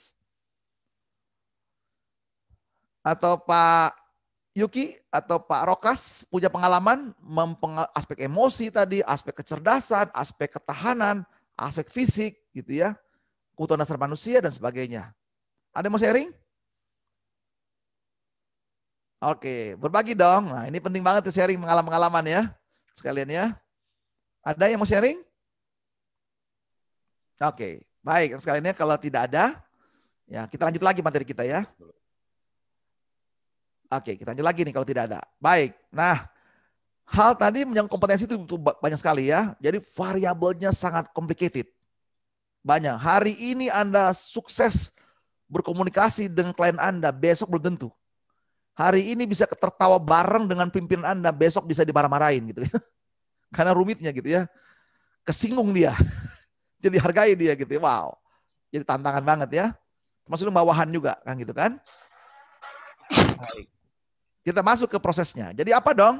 Nah, ini tadi ya komunikasi kita di bisnis. Nah, ini ada faktor namanya intrapersonal dan interpersonal communication skill. Nanti di bisnis dipakai ya. Pertama, intrapersonal communication skill. Artinya apa? Berbicara dengan diri sendiri. Ini diawali, penting banget. Nanti di sini yang menyangkut mindset communication. Bagaimana Anda memandang diri Anda sendiri. Gitu ya. Yang kedua, bagaimana Anda memandang orang lain. Nah, ini kan tergantung ya. Cara pandang kita, meditasi kita, ngomong dari sendiri. Makanya banyak sekarang ya di daerah, kalau di Jakarta menuju ke arah puncak, ada tempat-tempat meditasi. Apa sih tujuannya? Itu komunikasi dengan diri sendiri, komunikasi batin gitu kan ya, membersihkan batin. Kenapa? Nanti saya ceritakan. Di pikiran kita ini menurut Deepak Chopra, sampai orang umur 20 tahun, ya, menurut penelitiannya dia, profesor ini, di pikiran manusia sudah terekam di datanya itu kurang lebih ada 60.000 sampai 70.000 kata. Lihat ya, hasil penelitian dia ya, 6.000 sampai 70.000 kata sampai umur 20 tahun. Karena sejak di dalam kandungan ya, umur 3 bulan, kata begitu berapa minggu itu sudah bisa di-influence, sudah bisa dipersuasi gitu ya. Ini saya uji coba dengan istri saya. Karena kami berdua memang suka riset juga ya, pendekatan psikologi dan sebagainya gitu ya. Dari kandungan umur 3 bulan sudah bisa kita masukkan pesan itu ke dalam otaknya anak kita, ya, istri saya mengandung gitu ya. Jadi saya cerita sedikit ya.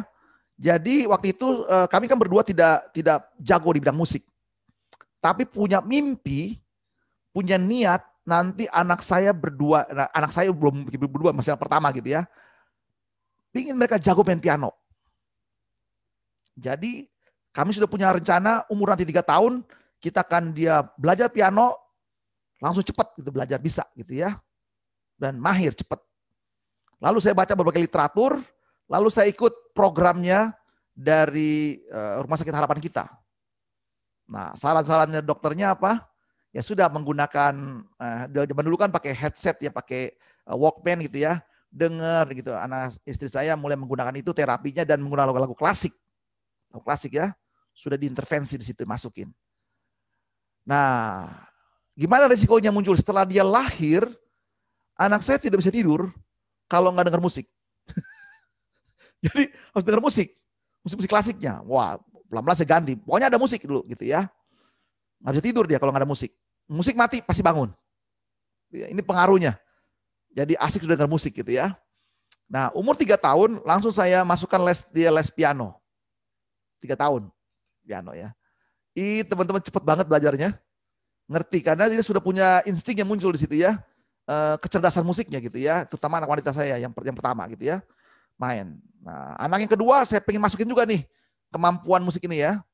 Nah, ternyata memang begitu umur sudah di atas 9 tahun mulai berubah. Kalau anak saya lebih suka main piano ke klasik, anak saya cowok lebih karena dia pribadinya sangat ekspresif, dia main ke drum gitu ya dan gitar.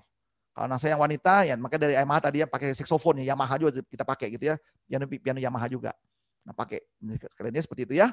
Nah, ini pembuktian pertama dalam pikiran manusia itu bisa diintervensi. Nah, menurut Deepak Chopra sudah ada 60.000, 70.000 kata. Dan ngerinya apa? 70%-nya negatif. Boleh nanti Anda cek deh. Anda cek nanti waktu Anda sendirian di rumah, lebih banyak pikirannya negatif atau positif. Terhadap diri Anda sendiri, terhadap atasan, rekan kerja, bawahan, customer, supplier. Ini baru lingkungan bisnis kita ya. Banyak negatif atau positif melihat mereka. Bahayanya apa? Kalau itu negatif semua ngeri banget. Itu sudah menjadi gap kita. Gitu ya. Karena nanti komunikasi kita secara intrapersonal akan menuju kepada interpersonal gitu ya. Nah, karena teman-teman ternyata jam sekarang ternyata nggak bisa saya cegah, dia berputar terus dan jam saat ini sudah menunjukkan jam 12. Kita akan break dulu teman sekalian ya. Break time kita nanti akan lanjut lagi setelah kita break. Nah, kita akan break time untuk makan siang, untuk lunch kita dari jam 12 ini sampai jam 1 siang. Silakan teman-teman, kita semua akan break. Nanti kita akan lanjut lagi setelah jam 1 siang. Jam 1 siang kita mulai lagi. Terima kasih, selamat menikmati istirahat siangnya. Untuk sesi training sesi ketiga. Sebelum saya lanjut, bagaimana teman-teman sekalian sudah menikmati makan siang? Pasti sudah ya. Sudah sehat. Lebih kuat lagi karena penting banget ya. Untuk dalam suasana lagi pandemi seperti ini, kita tetap jaga kesehatan kita. Ya, sebelum saya lanjut ada pertanyaan?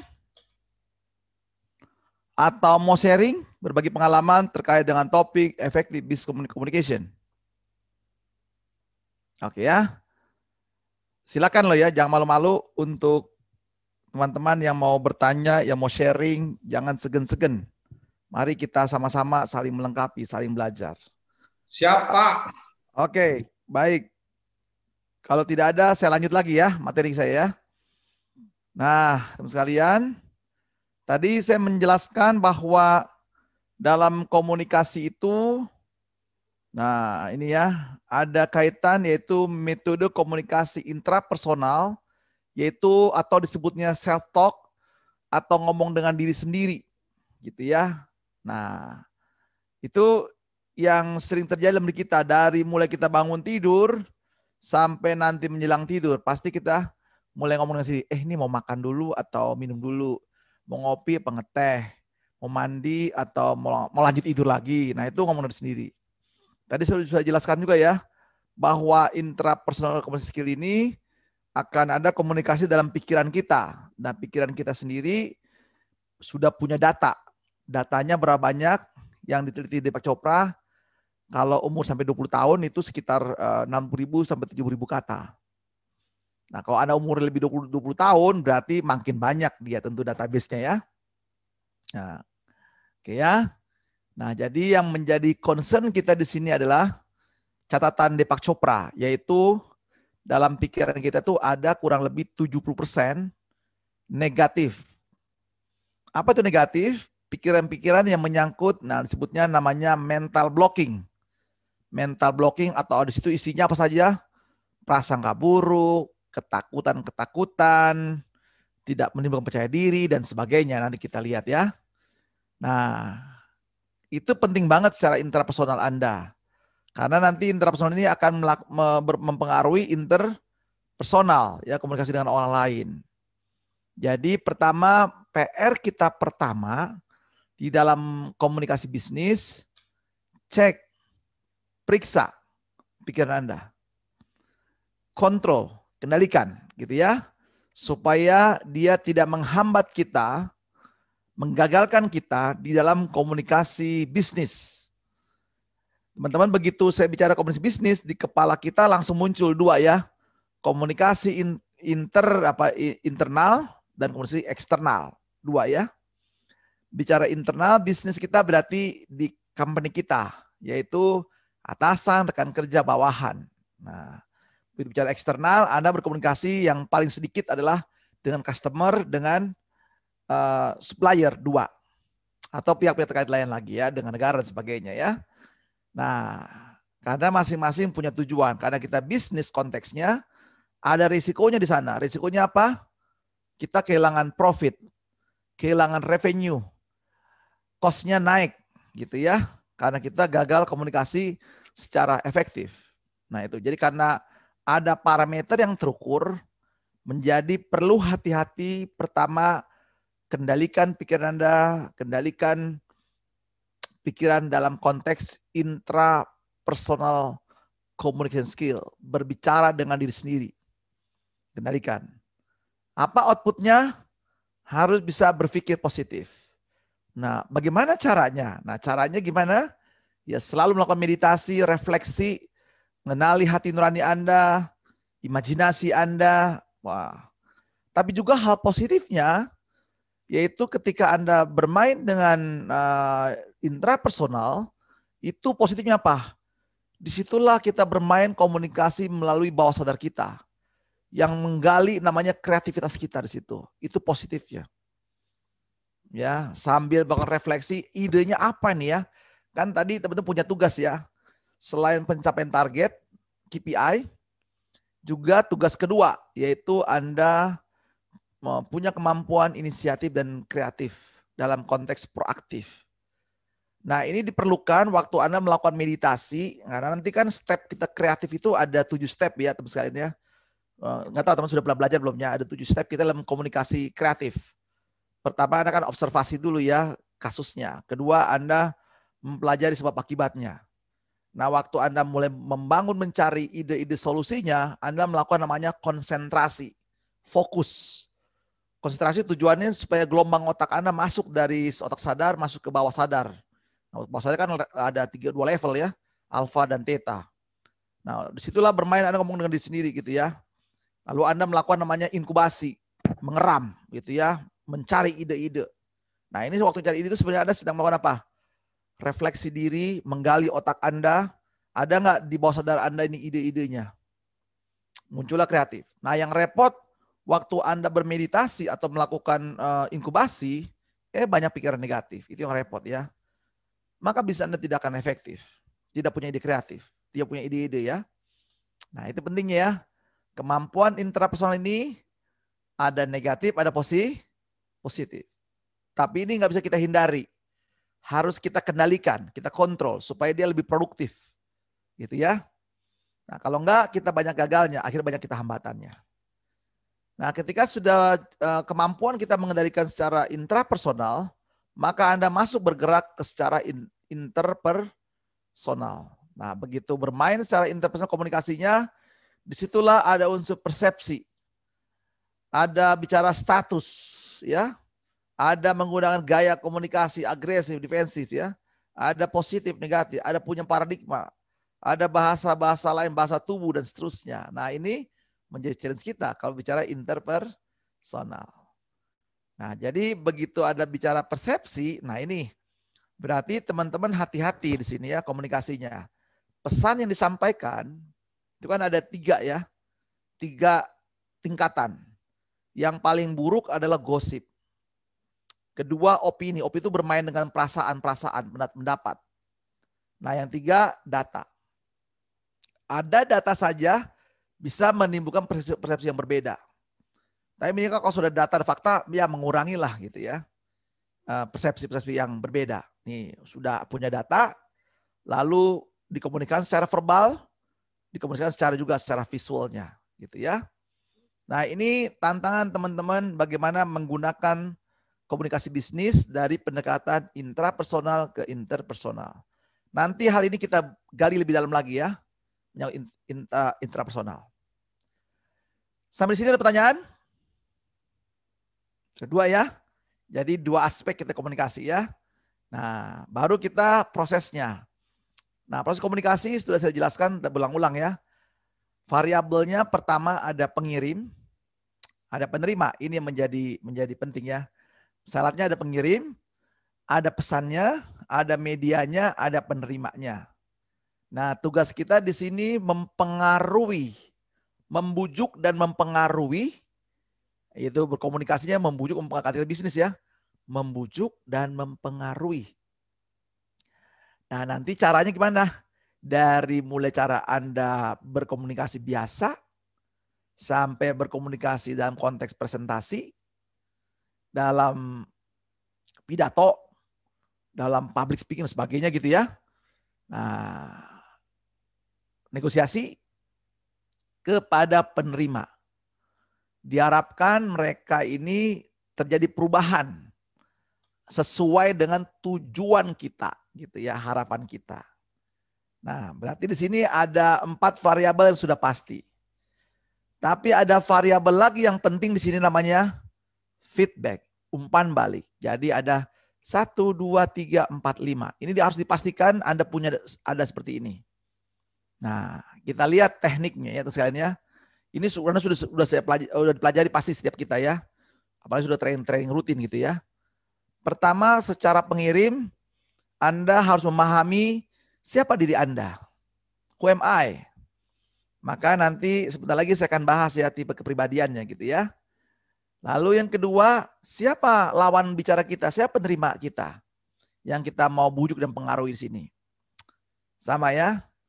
Nah, disinilah katanya Sun Tzu, panglima perang dari Cina. Sebelum Anda perang, artinya bahasa gampangnya bisa digantikan, sebelum Anda berkomunikasi, kenali dirimu, kenali diri sendiri. Yang kedua, kenali lawan, orang lain, penerima. Lalu yang ketiga, kenali lingkungan, kata Sun Tzu gitu sebelum perang ya, yang lawan, kenali lingkungan, situasi, kondisi. Maka ketika Anda sudah mengenali 3 variabel tersebut, 1000 kali pertempuran, 1000 kali kemenangan. Nah, itu ya kata panglima perang Sun Tzu 2000 tahun sebelum Masehi. Dan itu bisa kita implementasikan juga dalam konteks komunikasi. Jadi kita kenali dulu siapa-siapanya di sini, situasinya. Jadi seperti apa ya? Oke. Nah, setelah kita mengenali tujuannya, apa yang kita menggunakan, caranya seperti apa, lalu kita siapkan pesan kita. Persiapkannya dengan baik. Lalu pesan itu nanti hati-hati ya, jangan, ini ada 3 level ya. Ada gosip, opini, dan fakta. Nah, kita tentu karena kita bisnis, speak with data, fakta-fakta. Lalu cara penyampaiannya ini harus tegas, singkat, dan jelas. Supaya jangan terlalu banyak bersayap. Nanti bisa apa? Multi interpretasi. Itu lebih repot lagi. Multi persepsi gitu ya. Dicegah, diuji dulu sendiri ya. Diuji. Nah, makanya kalau orang marketing kan coba menggunakan bahasa ini supaya dilihat oleh lawan kita bicara jelas. Apalagi nanti Anda akan menggunakan teknik NLP. NLP ya, melihat kepribadian, tadi kan dari tipe kepribadian menggunakan DSC ya. Juga menggunakan NLP. Orang itu ada tipe visual, ada auditory, ada kinestetik. Nah, ini tambah lagi lengkap ya. Kenali lawan kita, yaitu aspek kepribadiannya, dominan, influencer, compliant, atau steadiness. Itu 1. Kedua, kenali dari pendekatan NLP. Tipenya dia visual, auditory, atau kinestetik. Nanti kita pelajari ya. Nah, kenali semua aspek. Lalu siapkan data, lalu medianya. Medianya mau pakai apa nih? Media langsung, verbal, menggunakan tulisan, menggunakan multimedia, menggunakan gambar, dan seterusnya. Nah, teman-teman, karena ini komunikasi bisnis, makanya selalu diarahkan supaya jangan ada multi persepsi, mengurangi ya multi persepsi, maka disarankan didorong harus tertulis komunikasi bisnisnya. tertulis. Tertulis kenapa? Supaya bisa diuji apa kebenarannya yang Anda sampaikan. Kedua, karena tadi ya ada tipe orang yang tipenya visual, auditory, dan kinestetik. Jadi tertampil di situ semuanya. Ada orang suka membaca begitu ya informasinya. Nah, jadi kalau kita di bisnis, contoh Anda mau komunikasi dengan pimpinan, mengeluarkan ide-ide dalam konteks problem solving, atau Anda sedang memberikan usulan keputusan. Kalau Anda verbal, itu bisa lupa, bisa terlewatkan, gitu ya. Makanya bisa menjadi gagal kita menyampaikan. Kalau saya biasakan dulu gitu ya, dalam bisnis, ya buatnya tertulis. Supaya nanti diujinya, diverifikasinya jelas dan clear. Sekali lagi ya, ini konteksnya bisnis risikonya besar. Tertulis. Nah, makanya bahasa-bahasa tulis ini penting sekali ya, disampaikan. Nah, supaya clear. Sehingga kalaupun atasan mau mendebat, mengcounter ide kita, dia based on data. Based on data yang tertulis yang Anda tampilkan. Jadi dia pun atasan tidak bisa sembarangan menolak atau menerima juga. Jadi data kuat. Ya. Jadi saran saya komunikasi bisnis itu harus disupport dengan hal yang tertulis. Nah, di dalamnya itu bisa bentuk tulisan, bentuk gambar, bisa ya. Bisa juga nanti pakai audio dan sebagainya gitu ya. Kuat. Supaya apa? Karena kita speak with data. Oke ya. Itulah bisnis. Nah, setelah punya medianya jelas semuanya, baru kita menyiapkan nanti si penerima ini. Si penerima ini kita mau kondisikan bagaimana?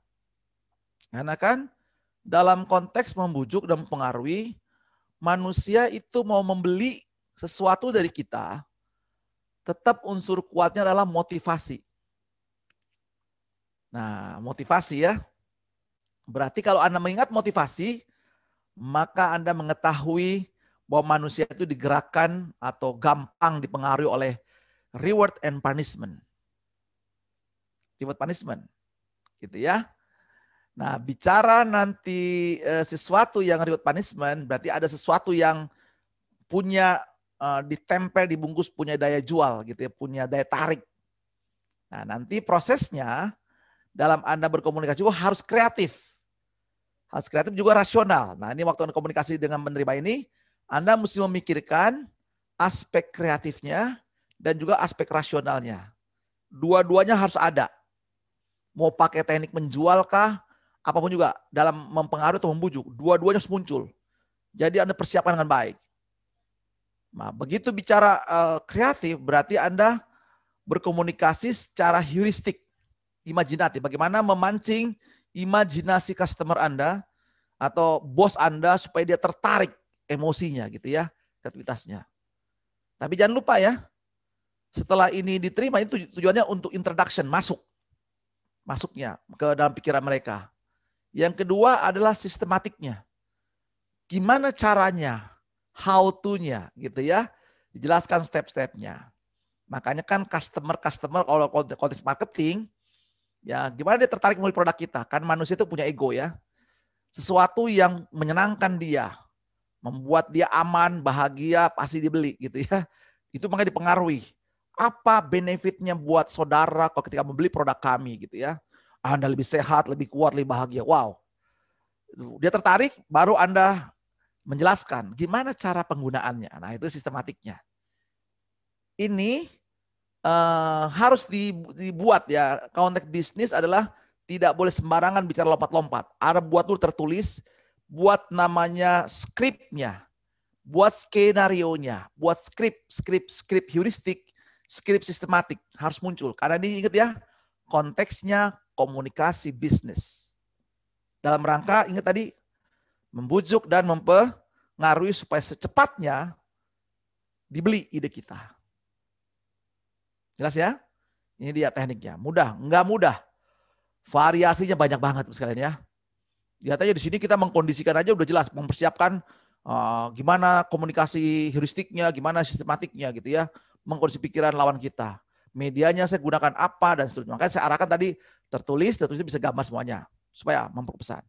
Karena media ini nanti kita akan perkuat di sini, ya. Nah, pesannya tertulis. Nah, itu ya. Berarti Anda mulai berkomunikasi. Nah, lihat, manusia mau berubah ada syarat juga yang selain tadi dipengaruhi visualisasinya, sistematikanya, berpikirnya, juga ada aspek syarat yang lain yaitu relevansinya buat dia. Buat dia, untungnya buat anak buah tuh apa sih kalau Anda ngomong sebagai atasan? Apa untungnya buat customer? Apa benefitnya? Nah, ini relevansinya. Lalu ketika punya relevansi, lalu aspek availability-nya, kemampuan dia untuk membeli itu, menyetujui itu, melaksanakan tersebut. Nah, berarti teman-teman tugas berikutnya adalah menampilkan relevansi bisnis gitu ya. Apa manfaatnya buat dia? Jelaskan ya. Nah, habis ini kita workshop ya. Tolong perhatikan baik-baik teman sekalian ya. Saya menggambar, saya menjelaskan, nanti teman-teman membuat skenario, bikin skrip. Ya, bikin skrip. Oke ya. Nah, relevansinya di sini bisnis apa, availability-nya apa ya. Nah, oke. Sudah siap semuanya, ingatnya siapnya skrip. Tulis. Namanya juga Anda kan sedang mendramatisir. Ingat harus dipersiapkan. Dramanya, skenarionya, skripnya, skenarionya. Harus dimunculkan apa? Ini bisnis. Nggak boleh sembarangan, nggak boleh spontanitas gitu ya.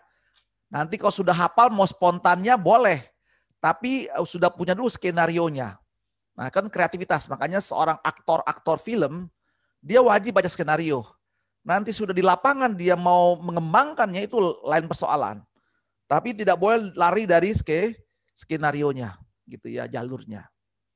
Nah diharapkan dengan ini teman-teman secara, kalau sudah siap, sudah siap secara skenario komunikasinya, baru kita harapkan hipotesanya, kalau begini sudah lengkap, maka diharapkan setuju. Diharapkan hipotesis setuju gitu ya. Ada perubahan perilaku yang tadinya menolak sekarang jadi oke, mau beli. Maka diharapkan nanti ada perubahan dari si customer kita ini atau target kita ini, dia menyadari, dia punya kesempatan menimbang. Baru terakhir pilihannya 2, menolak atau menerima. Oke ya. Nah tentu sebelum masuk waktu dia menolak menerima, makanya teman-teman wajib melakukan verifikasi di sini. Bagaimana pemahaman si target kita? Nah jawabannya, feedbacknya, apakah Bapak sudah tahu? Iya, saya sekarang tahu maksudnya Bapak. Oke, sekedar tahu oke ya. Karena kita mempengaruhi, oke, bagaimana? Anda butuh sekarang? Nah ini kan pengen motivasi, kejar ke dalam ya. Ya, saya ingin. Level 2. Saya ingin level 3 ya. Baru ke level 4. Saya yakin Pak sekarang Pak. Wow, ini ya. Teknik membujuk, teknik mempengaruhi. Level 5, saya bersedia Pak. Wow, ini lumayan keren lagi kan? Saya bersedia. Dan terakhir Pak, saya berubah Pak. Saya ambil. Saya beli ide Bapak. Saya beli produk Bapak. Saya beli jasa Bapak. Saya beli ide Bapak. Wow, ini keren kan? Lihat ya, ini kita harus cek. Kata-kata ini wajib kita feedback. Minta feedbacknya. Anda komunikasi, cek. Ini indikator-indikatornya. Proses. Jadi ini indikator prosesnya. Saya tahu apanya yang tahu. Siapa inginnya. Nah, jadi nggak boleh Anda langsung. Jadi Bapak mau beli berapa gitu ya. Tanpa Anda melakukan proses ini. Gitu ya. Nah ini kemampuan kita mempengaruhi, membujuk. Persuasion and influence-nya. Ya, misalnya skenario-nya seperti ini. Berarti Anda harus menyiapkan berbagai skrip. Kira-kira seperti apa ya? Nanyanya seperti ini. Bagaimana Pak? Bapak sudah bersedia kira-kira Pak? Apa yang menjadi bla bla segala macam ya? Karena ingat tadi komunikasi Anda bertukar pikiran, perasaan, perilaku di antara pengirim penerima ya, supaya tercapai tujuan. Nah, muncullah data Anda, pesannya ya, verbalnya sudah jelas. Ini menurut Profesor Merhabian ya, dia merumuskan bobot dari pengaruh dalam komunikasi efektif itu, unsur verbalnya 7%. Vokal 3%. Jadi vokalnya itu intonasinya, nada rendah, nada sedang, nada tingginya itu vokalnya 30%. Baru unsur visual, bahasa tubuh, penampilan itu 50%. Gitu ya. Nah, ini menjadi penting buat kita 3V-nya. Lalu kita mulai berkomunikasi dengan pesannya sesuai dengan fakta, lalu mulai Anda membungkus pesan tersebut dengan tadi membungkus bahasa apa? Bahasa emosi Anda. Kebayang nggak Anda kalau Anda seorang sales jualan nggak ada emosinya? Nah, emosi dua ya, negatif atau positif. Kalau kita ingin mempengaruhi dari segi membujuknya, dari segi ancaman gini, Bapak Ibu kalau tidak membeli produk kami, pasti Bapak Ibu nggak bisa tidur. Nggak bisa. Kalau pakai produk kami, pasti Bapak Ibu tidur. Jadi ada dua masuk ya. Reward punishment. Masuk dia. Nah ini yang harus kita buat semuanya harus ditulis dalam bentuk skrip dari komunikasi. Nggak boleh tiba-tiba. Kalau kita profesional itu harus dilatih ini. Bangun sistem punya komunikasi dan dilatih berulang-ulang gitu ya. Supaya menjadi refleks kita. Nah vokalnya sudah kuat. Lalu tampillah bahasa tubuh Anda. Energinya, gayanya, tekniknya gitu ya. Waktu menyampaikan bahasa tubuhnya harus clear, wajah Anda semua tampil. Nah, disinilah kita mempersuasi, membujuk menggunakan 3V ini. Clear ya? Lalu mendasari, saya pakai dulu, sistematik. Nah, saya cek. Jadi komunikasi udah tahu nih, kenapa Bapak harus membeli produk kami. Karena sangat relevan dan dibutuhkan Bapak supaya Bapak hidup lebih sehat. Dengan produk kami. Dan Bapak pasti bisa beli produk kami. Availability-nya gitu ya. Dengan Bapak, dengan seperti ini, bisa membeli produknya. Jadi udah dikasih tahu dulu tuh pasti bisa beli. Jangan sampai tanya-tanya lagi, ini orang ini bisa beli atau tidak gitu ya. Pasti bisa beli. Jadi sudah Anda tentu sudah survei lebih dulu kan ya. Nggak boleh sembarangan. Nah, lalu Anda mulai berkomunikasi, mempengaruhi, menyampaikan pesan, mulai jelas, lalu Anda mulai cek. Setelah saya menyampaikan tadi Pak, bagaimana Pak? Ya sekarang saya tahu, ini kok mulai menyadari ya. Lalu saya butuh nih Pak, saya ingin. Nah disinilah mulai kan ya, saya ingin banget nih Pak. Nah di sini menyadari, mulai menimbang-nimbang. Yakin, nah ini di sini 4 step ini menimbang-nimbang ya. Menyadari dan menimbang. Menimbang baru di sini closingnya, bersedia atau menerima gitu ya. Ya, ini teman-teman ya sederhana seperti ini, tapi ini kompleks ya. Teman-teman, ini saya ceritakan begini gampang, tapi juga saya jatuh bangun ya di situ misalnya dalam komunikasi, karena saya di bisnis kadang bisa berhasil, kadang bisa gagal. Tapi saya nggak pernah takut, saya pelajari kenapa saya gagal ya, di mana gagalnya, saya pelajari lagi, improvement lagi dan seterusnya. Karena dengan si Bapak A saya bisa closing, si Bapak B belum tentu closing, karena situasi berbeda. Makanya saya katakan gini.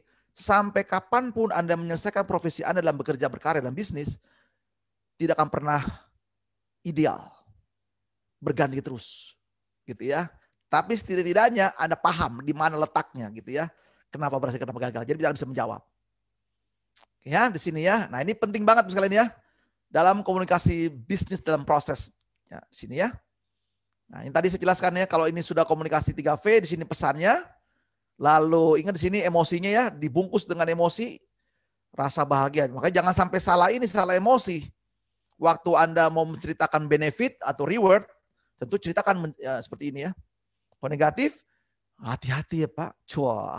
Kalau nggak produk saya, Bapak akan sedih. Nanti gitu ya. Nah, ini aspek emosi muncul. Nanti akan muncul dalam bentuk apa? Bahasa tubuh, energi Anda, ekspresi Anda gitu ya. Kontak jadi nggak datar ngomongnya. Bapak harus semangat.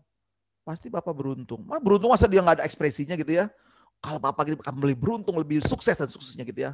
Kalau Bapak takut sedih banget gitu. Nah, itu ada ekspresinya.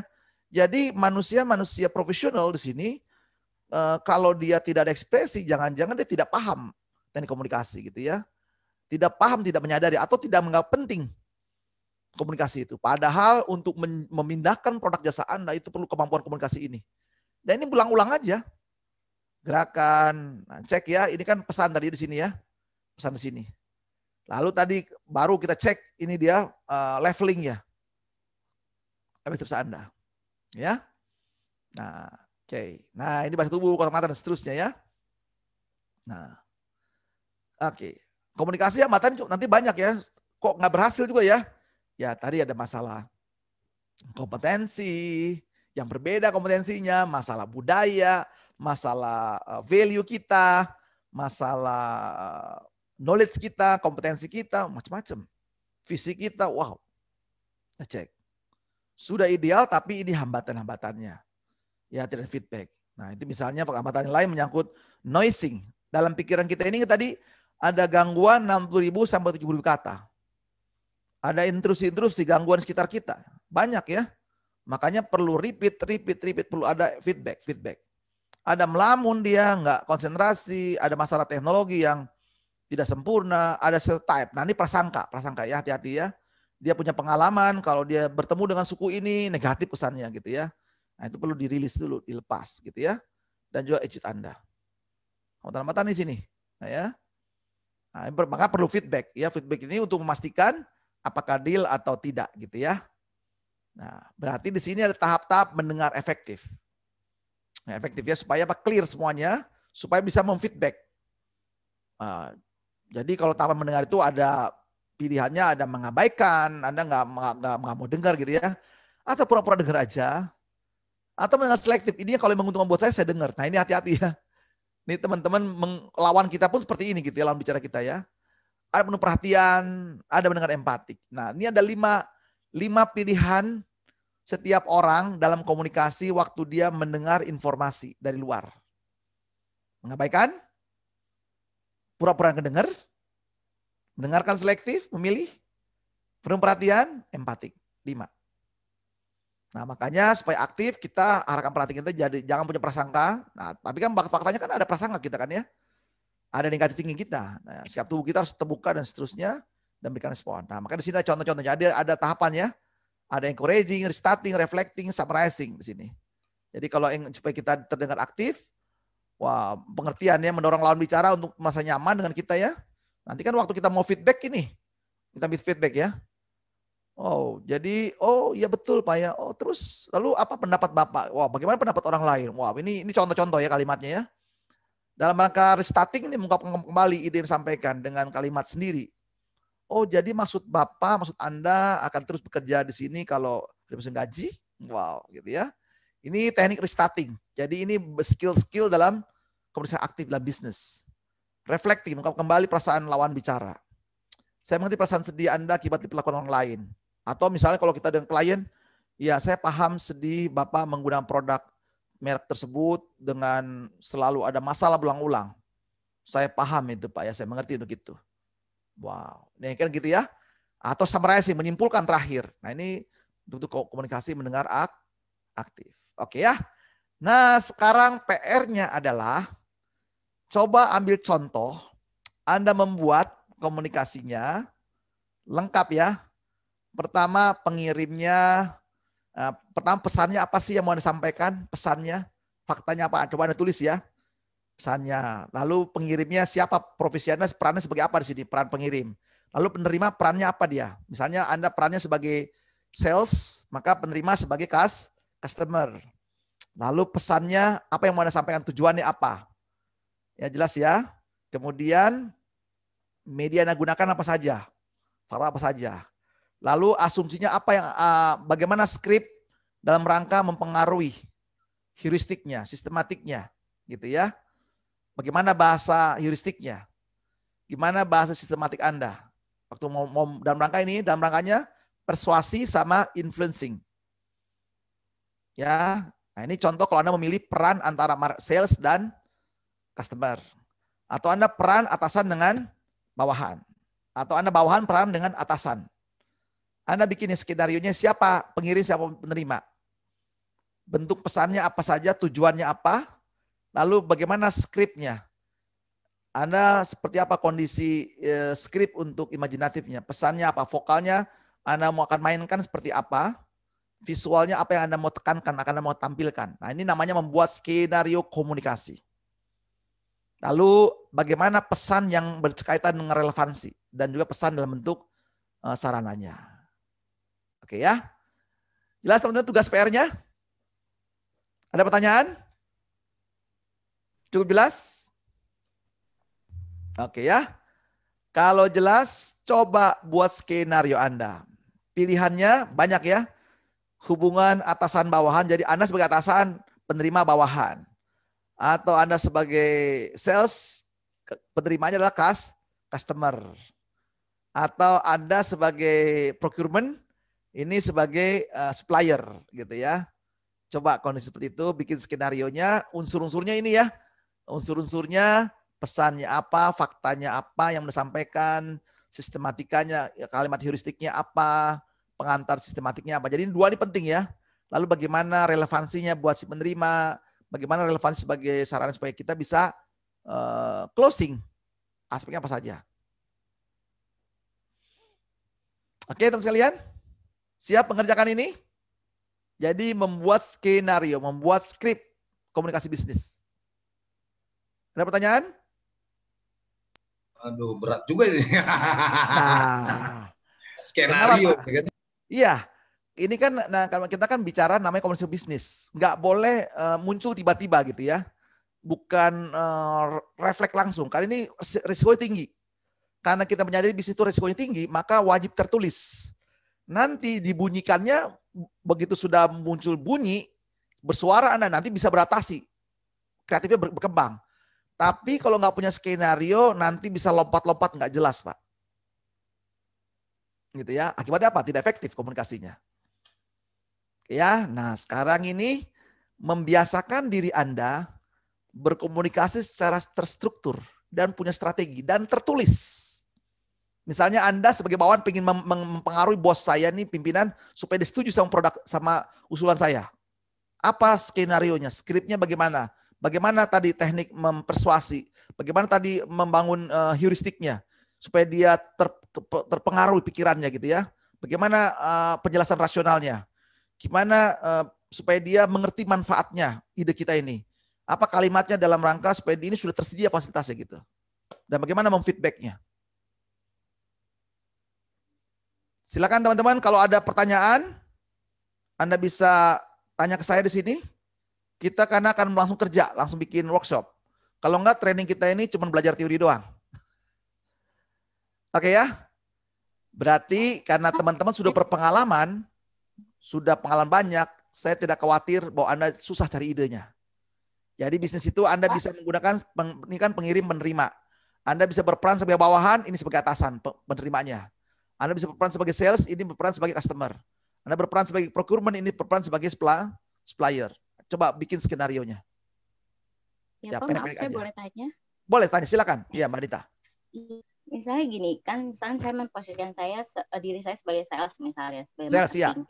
Ada menawarkan kepada konsumen gitu kan. Ya. Nah kan posisinya adalah kan kita harus mengetahui dulu lawan kita kan, siapa yang kita hadapi, betul kan ya Pak? Ya. Tadi kan dijelasin gitu. Nah, ya. Posisinya kita baru kenal dia, baru mengetahui dia. Nah, gimana cara cepatnya kita mengetahui dia itu cocoknya kita arahkan dia atau motivasi dia tuh ke arah mana gitu loh Pak, biar nantinya kita akhirnya endingnya adalah kita mendapatkan closing gitu sih Pak. Ya, Mbak Anita, pertanyaan bagus sekali. Nah, makanya kan komunikasi bisnis levelnya tinggi, panjang dia. Tahap pertama, tahap introduction. Tahap kedua sudah, nanti ingat tadi ya, komunikasi bisnis Anda harus punya kemampuan building relation. Apa tuh sih relation? Dari sekedar tahu, kenalan, jadi teman, jadi sahabat, jadi pacar. Nah, pacar, lalu jadi apa? Keluarga. Makin tinggi kualitas relation kita, berarti apa? Trust-nya makin tinggi. Trust makin tinggi, probabilitas deal bisnis makin tinggi. Probabilitas ya. Belum tentu closing juga ya, makin tinggi. Nah, berarti Bu Anita, nanti Ibu asumsikan saja ini skenario-nya skenario apa nih? Skenario introduction atau skenario sudah mulai mau mendekati closing. Gitu ya. Kalau dia konteksnya selling, gitu kan ya? Seperti itu. Nah, gitu ya. Jadi banyak nih leveling. Jadi nanti asumsinya mau level mana gitu ya komunikasinya. Oke. Wah, ini asik banget teman sekalian ya. Nanti teman-teman kalau sudah membuat sistem, makanya company harus punya namanya handbook. Handbook komunikasi bisnis. Orang marketing gimana komunikasi, orang sales gimana komunikasi, orang HRD gimana komunikasinya. Jadi nggak boleh dibiarkan saja tidak terstandarisasi bagi profesional di company. Kalau nggak kacau. Semuanya bawa gaya masing-masing. Tadi disampaikan tadi oleh teman kita Pak Yuki. Ya, Pak Yuki lagi meeting hari ini, minta izin tadi. Jadi dia orang bisa suka-suka hati. Akibatnya apa? Risiko bisnisnya kan tinggi gitu ya. menggunakan gayanya. Nah, kalau sudah ada sistemnya, sudah punya handbooknya, sudah punya SOP-nya, asik banget. Nah, ini yang dilupakan oleh company, padahal setiap diobservasi penyebab masalah itu banyak komunikasi. Tapi tidak pernah ada solusinya, hanya suruh training, sudah belajar sendiri pasti bisa, tidak bisa. Nah, ini harus benar-benar dibuat strukturnya. Gitu ya. Oke, teman-teman sekalian. Nah, teman-teman diharapkan jangan berpikir, kaget banget. Enggak ya. Ini saya mau sharing ke Anda supaya bisa kalimat efektif diskusi itu menjadi jelas, terstruktur. Ya, bukan berarti ditiadakan kreativitas waktu berbicara ya. Punya dulu panduan, nanti bisa kreatif. Nah, itu kayak pemain sinetron ya. Sudah punya skenario-nya, nanti waktu sudah bermain di lapangan, nah unsurnya bisa kreatifnya bisa banyak.